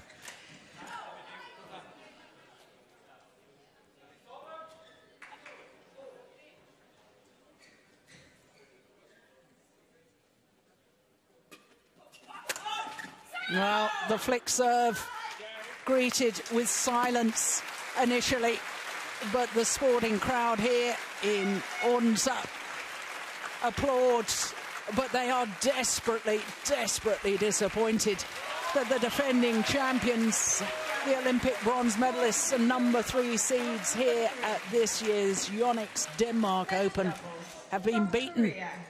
And they've been beaten in 2 straight games. The flick serve was always dangerous against Mohamed Rijal. Leaping backwards, playing the smash, and the victory for the Indonesians. 21-19, 21-18 in 43 minutes. Well, their run of good form continues. The Indonesian pair really are playing some superb badminton.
So with that stunning victory by the Indonesians against the defending champions, the number 3 seeds, that means that Mohamed Rijal and Debby Susanto safely through to the quarter-final for the second consecutive year here at the Denmark Open, and they will play the winners of, well, as you can see, that match is in progress. Chan and goal from Malaysia up against Christiansen and Helman from Denmark. Well, it was the Danes who have taken the opening game, as you can see, and indeed are leading in the second game. We'll try and keep you abreast of what's happening there. But we look forward to our 5th and final match this afternoon here on second round action from the Yonex Denmark Open. Well, there is a very, very famous man indeed in the world of badminton. The world number 1, Lee Chong Wei of Malaysia. He's up against Boonsak PONSANA of Thailand. Lee Chong Wei, 29 years of age, so he'll be turning 30 on finals day here of the Denmark Open. What a nice birthday present it would be if he could be performing on Sunday on finals day. He is, of course, the number 1 seed. He's the world number 1, and he's a former champion here in Denmark, having won the title back in 2005. Beaten finalist last year, beaten by Chen Long of China in last year's final. Well, the man who 2 Olympic Games running has had to settle for second best, silver medalist, up against a man who was 4th in the Olympic Games going back to Athens in 2004. Boonsak PONSANA agonisingly losing the bronze medal playoff match. Now look at that win-loss record for the year, 36-4, and one of those losses was when he retired injured at 2-1 down against Peter Gaeta in the Thomas Cup finals in Wuhan, because he went over on his ankle. But of his 7 individual tournaments, he's reached the final of all 7 this year, winning 4 of them. And that, I think, really sums up the man, Lee Chong Wei. He's wonderfully consistent. He is a great supporter of the Super Series and tournaments throughout the year. So to his opponent, the 30-year-old law student from Bangkok. Down 1 place in the world ranking to 21. And his win-loss record for the year translates into 2 finals. Of course, he won the Singapore Super Series events and reached the final of the last of the Super Series prior to this one, the Japan Open. Who did he lose to in the final? But his opponent of today.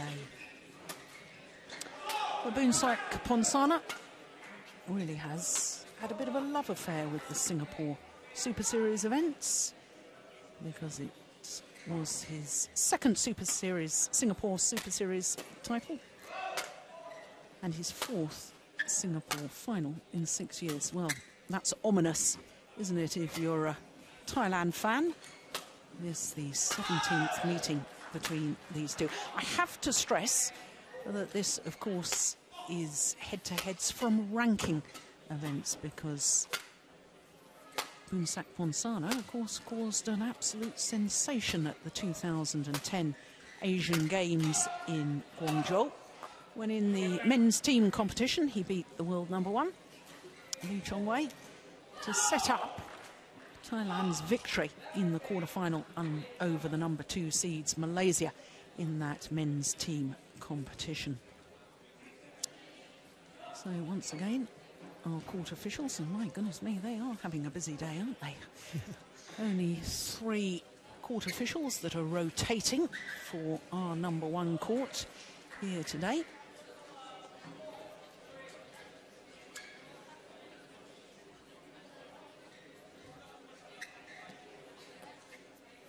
Be exciting to see Lee here. If he's still got the hunger, you know. Boonsak, PONSANA, Thailand. And on my right, Lee Chong Wei, Malaysia.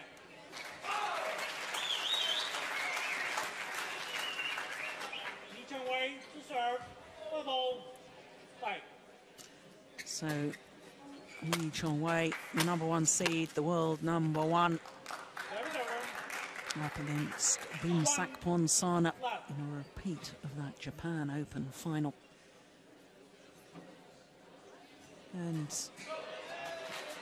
Jim, you were saying about Lee Chong Wei and the hunger and the motivation for a man that has achieved just so much in world badminton. 43 major international titles, 26 Super Series titles, quite clearly the most successful men's singles player in the history of the Super Series. Lin Dan has only won 17 titles, and that really is a measure of Lee Chong Wei and his support of the Super Series, his consistency year in, year out. But there was such a huge build-up towards those Olympic Games in London, and it was such a tremendous final against Lin Dan for that gold medal.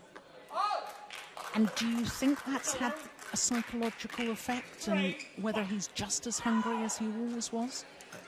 I hope not. No, exactly. I hope he stays hungry. You can say he hasn't, you know, and I'm very against this thing that you are valued on only Olympic and World Championships. If it was in any other sport, let's say like, for example, tennis or whatever it is, you know, he would have been, or he is, in my book, he would be a legend, you know, and he is a legend in badminton, but I think his record speaks for itself. He's just an unbelievable player. There's just a little bit unlucky, you can say, that he was born in the same era as Lin Dan. Yeah. Well, I have to say, I'm just delighted to hear you say that, because I've heard a number of things, especially in the Malaysian media, about, you know, the fact that he's failed, quote, to win the world title, failed to win the Olympic Games. You know, to me, the measure of greatness is not just the gold medals. And to me, the way that Lee Chong Wei conducts himself as a sportsman, his sportsmanship, his conduct on court and off. He has time for his fans. He has time for us in the media. And to me, his supporting of the World Tour, the way he conducts himself, coupled with extraordinary results, in my book, makes him great. Exactly. He is great. And he is, what do you believe in English you call it? A legend to be. Yeah. It's just like, why not? You know, I can't really understand the people who says you only compare, you know, to Olympics and the World Championship, because he has so, you know, this is something that badminton needs. Yeah. You know, we need a guy like this that has won so much, that's constantly producing good results, and instead of cherishing it and saying it's a good thing, instead of sitting back and saying, yeah, but you haven't won the world, so you haven't won the Olympics. That, in my book, is a mistake. Yeah. And maybe that's something that you know, badminton needs to look at. Yeah. You can say there was also a case of Peter Gay. You know, he didn't win the World Championship either, Olympic. But he also has 20 years of, you know, fantastic results, fantastic, you know, some of the most legendary matches. So much history. Let's celebrate them instead of finding what you didn't win this and you didn't win that. You know, that's something we need. You know, you can also go to other sports and say, well, there's a lot of good basketball players that didn't win the NBA, or there's a lot of good football players that didn't win the Premier League or whatever, but they're still celebrated in those sports. So very good point. We have to do the same in badminton. Yeah.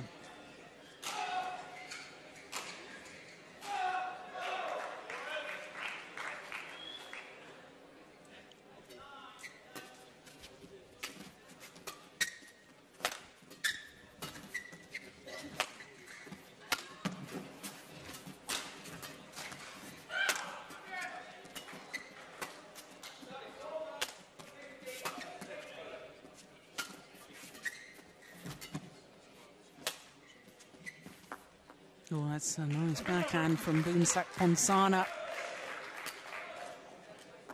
6-7.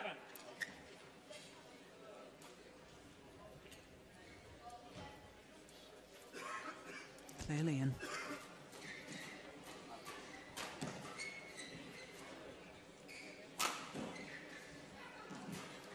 I also think people can sit back and, if they had a video of Lin Dan and Lee Chong Wei's, and you can maybe even put Peter's Gators in there of all the matches, and just sit there and say to yourself how many good hours of badminton they've given us. You know? Yeah. I know Peter played his last Denmark Open yesterday, and you know, it must be very special to think back on all the good times that they've given us. Yes, of course, Peter Gera going to retire imminently. Lost out to Saurabh Verma of India in yesterday's first round encounter. Oof, that's a powerful smash. Yeah, and there the Malaysian coaches, Tesu Bok and Rashid Sadek.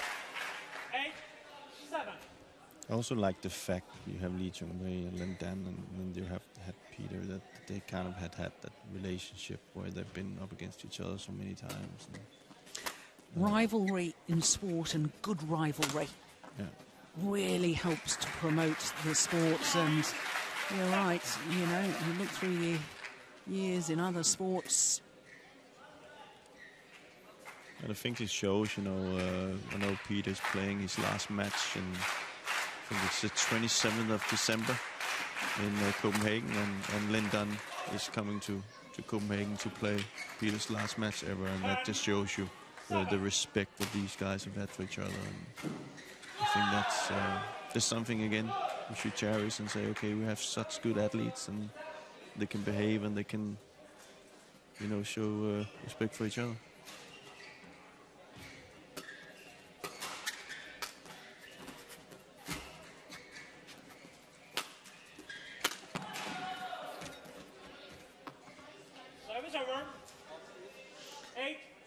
Well, he's going to ask for the court to be mopped there. But let's not forget about Boonsak PONSANA, and what a quality player he has been over the years. I mentioned the fact that he was fourth in the Athens Olympic Games. Lost the bronze medal playoff match to Sonny Kunchala. But he's a player to me that has always been there or thereabouts in world terms. 22 major international finals. And the problem for Boonsak PONSANA is he's only won 7 of them. But, you know, he's always that player that causes the big upset, can get through in tournaments to the latter stages. Can beat the big players. Yes. You know, he has that. I always thought when I see Boonsak play, he has a complete game. He moves well, he's good technique. And he's so often that first of all, you mentioned the result that he beat Lee Chong Wei. That just says it all. You know, he has the package to beat these guys. But there must be something that happens when he stands in that final that makes him doubt a little bit. You know, but definitely always seen him as a class player. When he gets it right, he's not a nice opponent. I think. Yeah. he can really. He's a tricky player to play against. And I like the way he moves around in court. You know, he doesn't use that much energy. You know, he's just standing there, moves clever, reads the games well. I hope he goes on a good run now for the next couple of tournaments and keeps it up.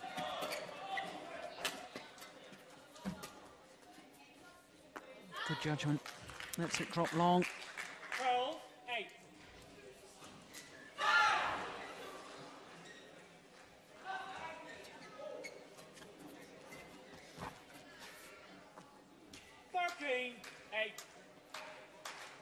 Well, you have to be very careful here, Boonsak PONSANA. See, the one thing there is with Boonsak is if you take some of the top players, you know, sometimes when you see him, you can almost his attitude now sometimes look like, he doesn't, you know, Doesn't really care. no, he doesn't care. He doesn't take it seriously. I do think he does, but his attitude looked like that, and then maybe he needs to change that a little bit. Yeah, I think he's a very calming influence on the team. He's very much regarded as the, you know, the senior member who other players turn to. He's a very thoughtful man. He's a very clever man. Doing his law degree at Bangkok University, and it's interesting to me that he talked about his ambition and he didn't mention badminton at all. His ambition is to become a lawyer, and that perhaps is one of the reasons why, having reached 22 finals, that has a less than 50% win-loss rate. But as we were talking about earlier, let's celebrate the good things about it. I say very impressive to being able to train and be at that high level and get an education like that. That's also. But as you can see right now, the game is just totally in Lee Chong-wei's favor. You know, he doesn't challenge him. He doesn't, you know, looks as you want to be there. Yeah, but he does. He does. I know. Yeah. I know. But I'm just looking at Boonsak and he's got so many good things, and he shouldn't be like right now being run over by Lee Chong-wei. He should be able to challenge him way more than he's doing right now. That's a good net shot. Big effort to get the racket arm outstretched, took the shuttle early. Look at him coming forward here. That's lovely.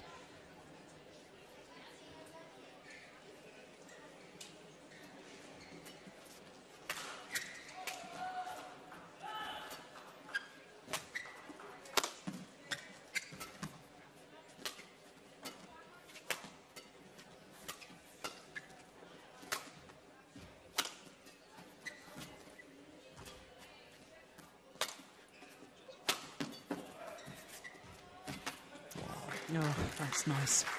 But look at that rally. Look how many good things there is in just that one rally. He had 2 backhand smashes and good net drop, good lift, trick shots. He just have to be able to do this in every rally. And that's where the difference is probably between Lee Chong-wei and Boonsak. Like, the next rally, you don't know what's going to happen. No, problem is, Lee Chong-wei hits the most deceptive, wonderful angle that's imaginable. Yeah. But you have to question turning to play that high backhand. Yeah, it's always a sign that a player is in trouble, or perhaps a, you know, little bit lazy, you know. Yes. He can do so much more. 19-11.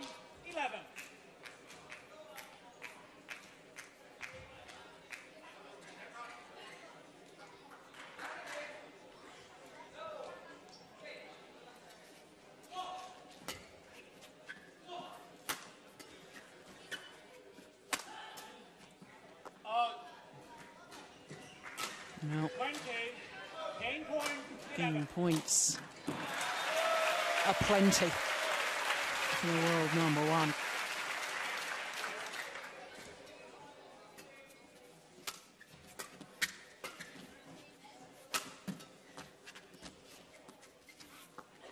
But only needed the one opportunity. 21-11. 21-11. Score confirmed by the umpire. Just 13 minutes for that opening game. Balance, poise. เลี้ยวปาดเร็วๆนะขึ้นมามันจี้มาแบ็คแฮนด์แล้วก็สับลงดาดบ้างอะไรบ้างอย่าไปโด่งนะจำเป็นจริงๆค่อยโด่งแลกหมัดกับมันอะแลกมันเลยได้เสียนะ Super play from Lee Chong-wei. เร็วหน่อยเร่งหน่อยแล้วเรายืนหลักดีๆยืนเรายาวใช้ความยาวไม้ยกข้างหน้านะบล็อกเร็วสาดเร็วสู้ He's a real character, isn't he? The จังหวะนี้ Thailand coach ปั่นได้ก็ปั่นแล้วคุมแต่ถ้าจังหวะไม่ได้แล้วก็เนี่ยปาดเร็วๆไม่ต้อง So expressive, he gets so animated when his players are playing. Maybe Boonsak should listen to some of that. You know, but you see his attitude is not, you know, he's watching the other games, he's, you know, I'm not saying he should be angry or anything, but he needs to get that spark. You know, he needs to say, okay. But if a player just doesn't have that personality, if they're a very laid-back personality, we see it a lot with some of the Indonesian players, and, you know, very quiet, unassuming, laid-back characters. But I know what you're saying, because on court, I think psychologically, if you're really up for it, then your opponent has fear automatically. I'm not saying he should bring in a gun or anything, but I'm just saying that he should, you know, at least show that he wants to be present, and I'm ready to challenge you. I've had loads of Indonesian friends. I know they're very laid back, but I also played against them where I didn't feel they were laid back. Let's put it like that. Ooh, wow, it's cool, good. But see,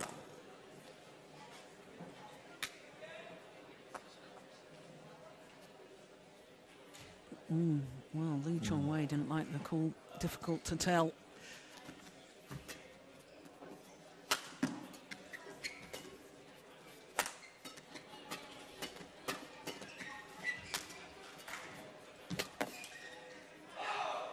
No, that one was clearly long.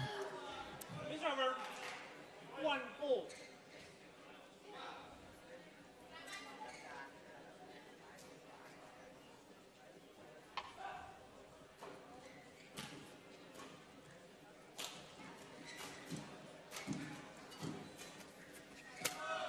Good return.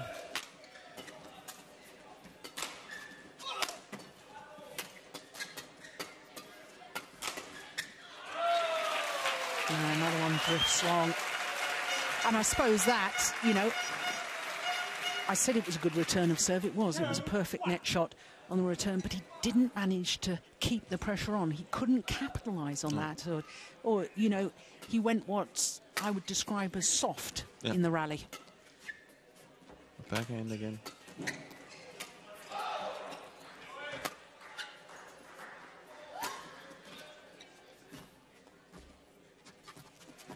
Ooh. Oh, a little bit of trickery, but it didn't pay off. 3-1. I do think he's trying. Oh yeah. A little bit better now, Boonsak. I'm not having a go at him. Don't misunderstand me. No. I really do think he's I like him as a player. I like him as a person. I do think he's a really good badminton player. I just want to get the most out of him. 4-1. Of course, Lee Chong-wei, having arrived here in Denmark, had some concerning news from back home, because his office, he's got a new office where, of course, he's a major star in Asia, isn't he? And his office was broken into, an awful lot of computer equipment went missing, but he was talking to a colleague of ours and brushed it aside and said, well, you know, I'm here, I'm going to enjoy my badminton, I'm here to do a job. The ultimate professional.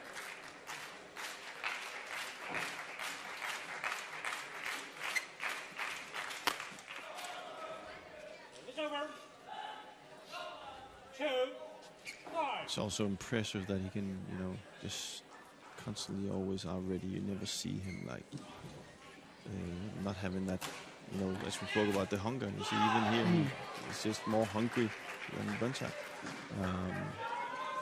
That's just impressive. That it's not for a month. It's for many years now. Oh, that's a nice smash. 3-5. Difficult first round match, I guess, for Boonsak PONSANA against his future brother-in-law, Brice Lavedez of France.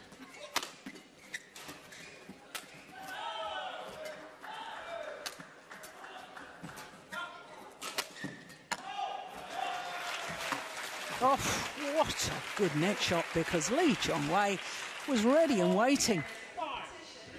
But look at the tempo Boonsak player there. It's totally different, you know. It's suddenly fast, tries to play the net, attacks. And he has success with it. Now it's up to see if he continues to do it.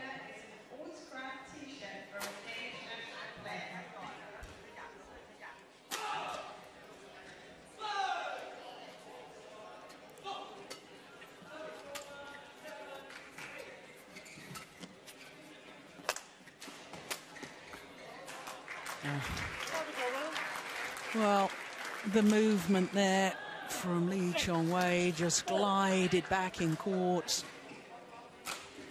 Fantastic. Got behind the shuttle and just with that deceptive roll of the racket head at the last moment, guiding it across court. It's an absolute joy to watch, isn't it? 5-6. Very good shot by Boonsak there.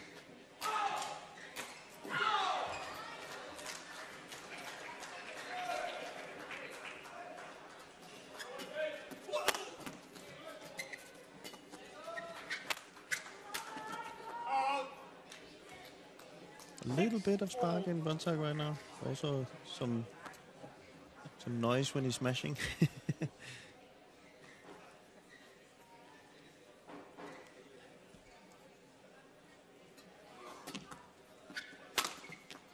Oh no, just wide.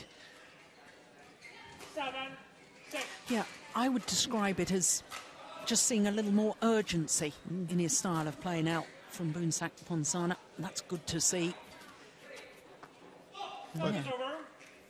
but he's at 7-7. He was behind, I think it was 4-1 or something like that, and now he's at 7-7. So 5-1 in fact. 5-1 in fact, yeah. So it just shows you that that's the ability he has. He can do this, but he needs to be there with the urgency.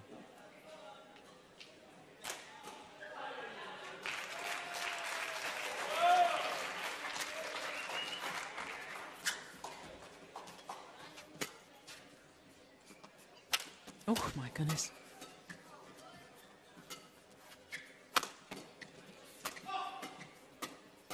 Way more attacking now, Boonsak. Yeah. Well played. 8.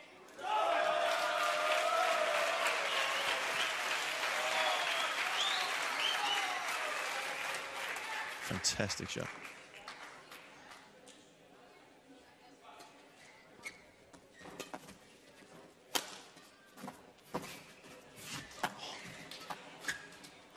Oh my goodness. Well, how on earth did Lee Chong-wei get the first one back? Oh yes, good call by the umpire. Did strike the shuttle before it had crossed over the line of the net.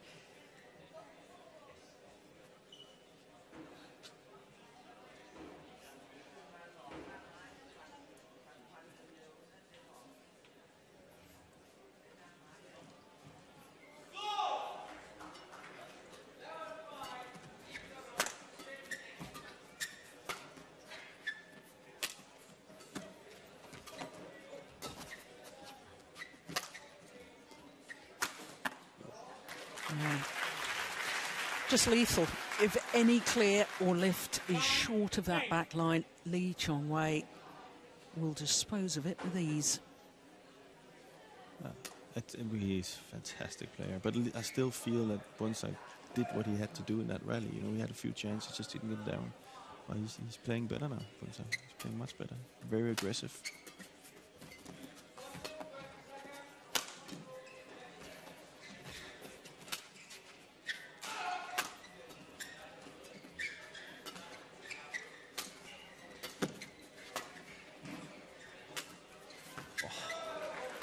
Well, you have no right to play a winner from that lift. Was a perfect length. It was very, very deep in court. Just look at this.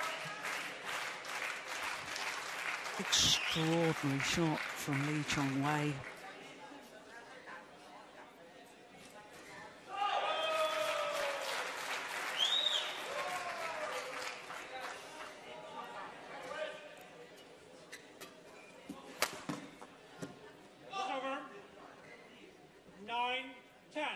Boonsak seems to be a little bit more aggressive now, just trying to keep the net And then playing downwards because he has realized every time he puts it up, Lee Chong-wei is putting it on the floor.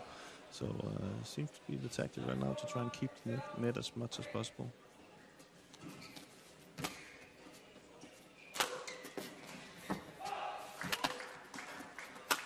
Oh.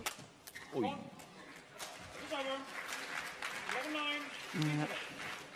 2-point advantage for Lee Chong-wei at the mid-game interval.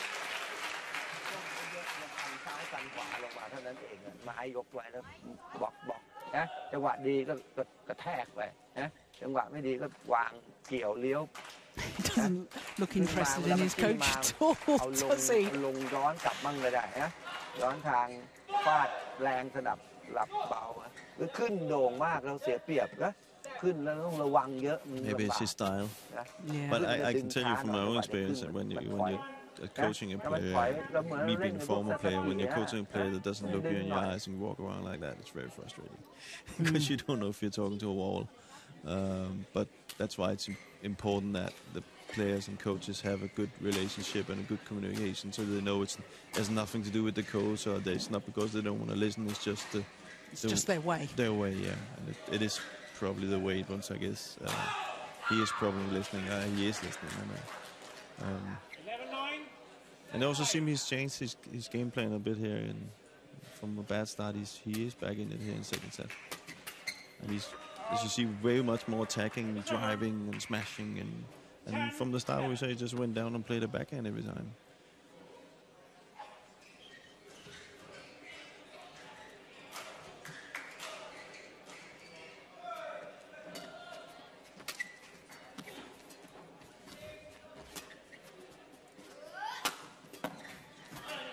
Oh, fantastic. Well, a little shake of the head from Boonsak PONSANA, but quite frankly, it was just too good from Lee Chong-wei. Good shot. Audacity, really, to play that shot. A little hold and flick. He's almost sitting on a chair up there waiting for the shot. He shot just that quick. Yeah, nicely done. 12. But it is Boonsak's chance in this game is to try and take the net away from Lee Chong-wei, be first on it. I also saw it when Victor Axelsen played him yesterday. That was some of the success he had against him in the second set, where he had a kind of a lead, was when he took the net away from him. Yeah, it's called good.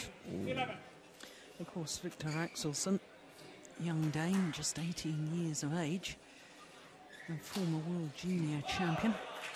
Won that title in Guadalajara in 2010. Immense talent, Victor Axelsen. And he did. I watched that match against Lee Chong-wei yesterday. I thought that really showed maturity, showed his potential. He's also playing. He played last year the Worlds, lost in the final last year. That's right, to the Malaysian. Souflaki. And he's playing this year again. So 15-11. So I will be going with him to Chiba in Tokyo or Japan.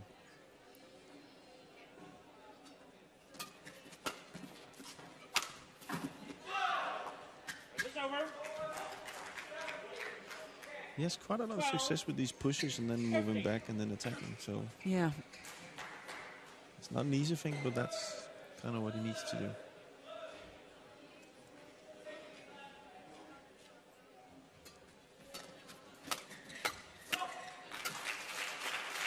Oh, it's just wrong. But it was so deceptive. Boonsak PONSANA not anywhere near it. Look at this shot. Wow. Yeah, I think I saw you play one or two of those. You've not been teaching him, have you? Oh, just a fraction wide.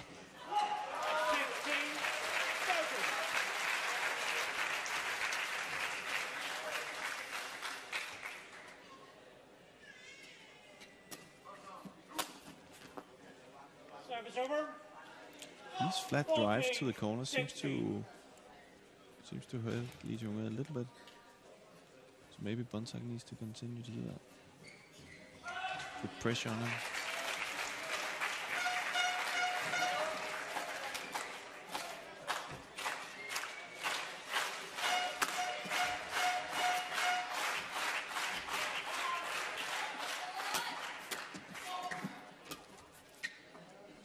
No, he tried to take the shuttle early. He did take the shuttle early, trying to put that pressure on again with that flat drive that you've been talking about.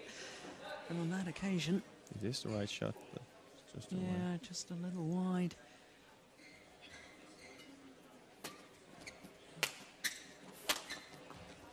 That one was perfect. Seems to be getting truly to his attack. So. He needs to go all in on the attack right now, I think. Trying to take net as much as possible and just continue to attack. Seems to be working quite well.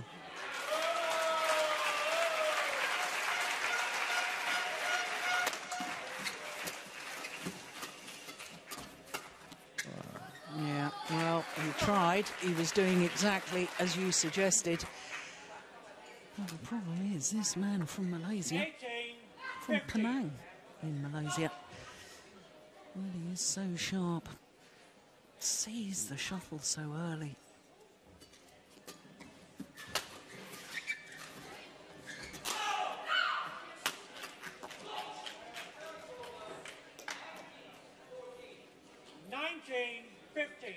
Yeah, Malaysian coaches, they looking a little more relaxed than they were a moment or two ago. No, it's well taken. Nice read. 16-90.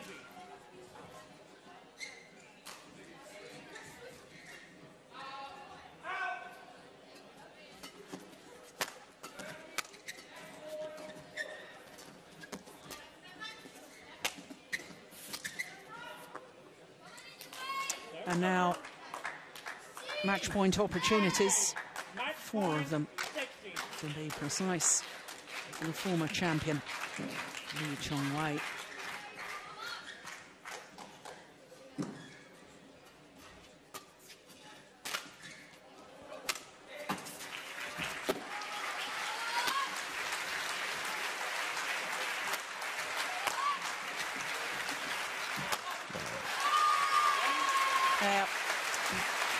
Very professional performance, and as always at the end of the match, Lee Chong-wei, a sporting gesture to his opponent. He really is a class act. Goes and thanks his coaches for their support, and he's safely through to the quarter-final. 21-11, 21-16.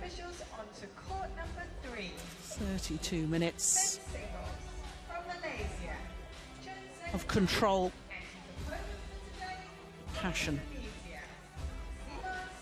and wonderful execution.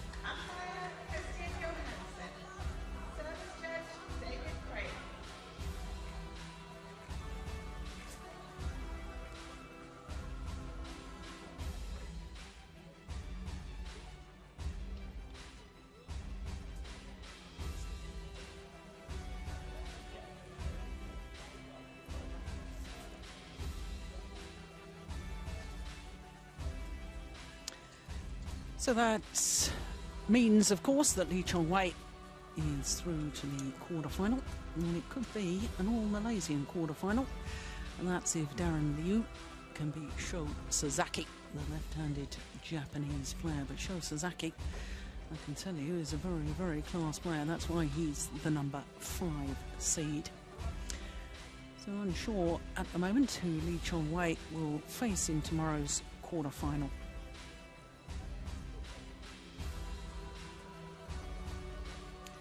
Well, that, of course, concludes our 5 matches this afternoon.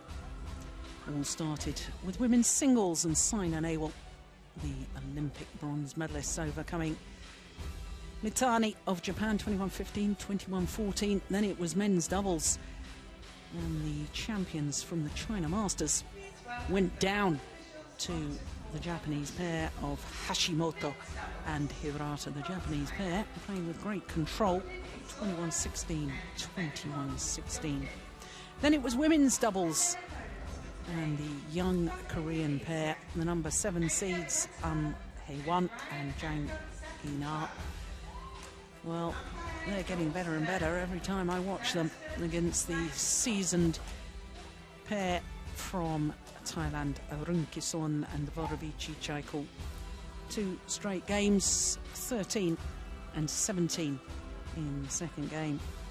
Then it was mixed doubles, and Danish hearts were broken because the defending champions, and in fact 3 times winners of this Denmark Open, Joachim Fischer Nielsen and Christinna Pedersen, beaten by the very much in-form pair of Mohamed Rijal and Debby Susanto. And as we've just seen, well, men's singles, Lee Chong-wei looks the smooth, oiled machine and just playing with such confidence, playing such a tight, aggressive game. Boonsak PONSANA, despite his efforts to try and take the attacking play away, Lee Chong-wei was simply too good today. So that completes our matches. There is confirmation of all 5 matches we've witnessed this afternoon. As I say, all 5 of them won in straight games. Of course, 4 Olympic medalists featured in our 5 matches today. This is the first premier event since the Olympic Games. So it really has been world-class badminton. Of course, we will have quarterfinals tomorrow, same time and same place. That's 1200 local time. I very much hope you'll be able to join Jim Lygerson and myself, Jill Clark. Hope to see you tomorrow for quarter-final action. In the meantime, from all of us here, bye-bye.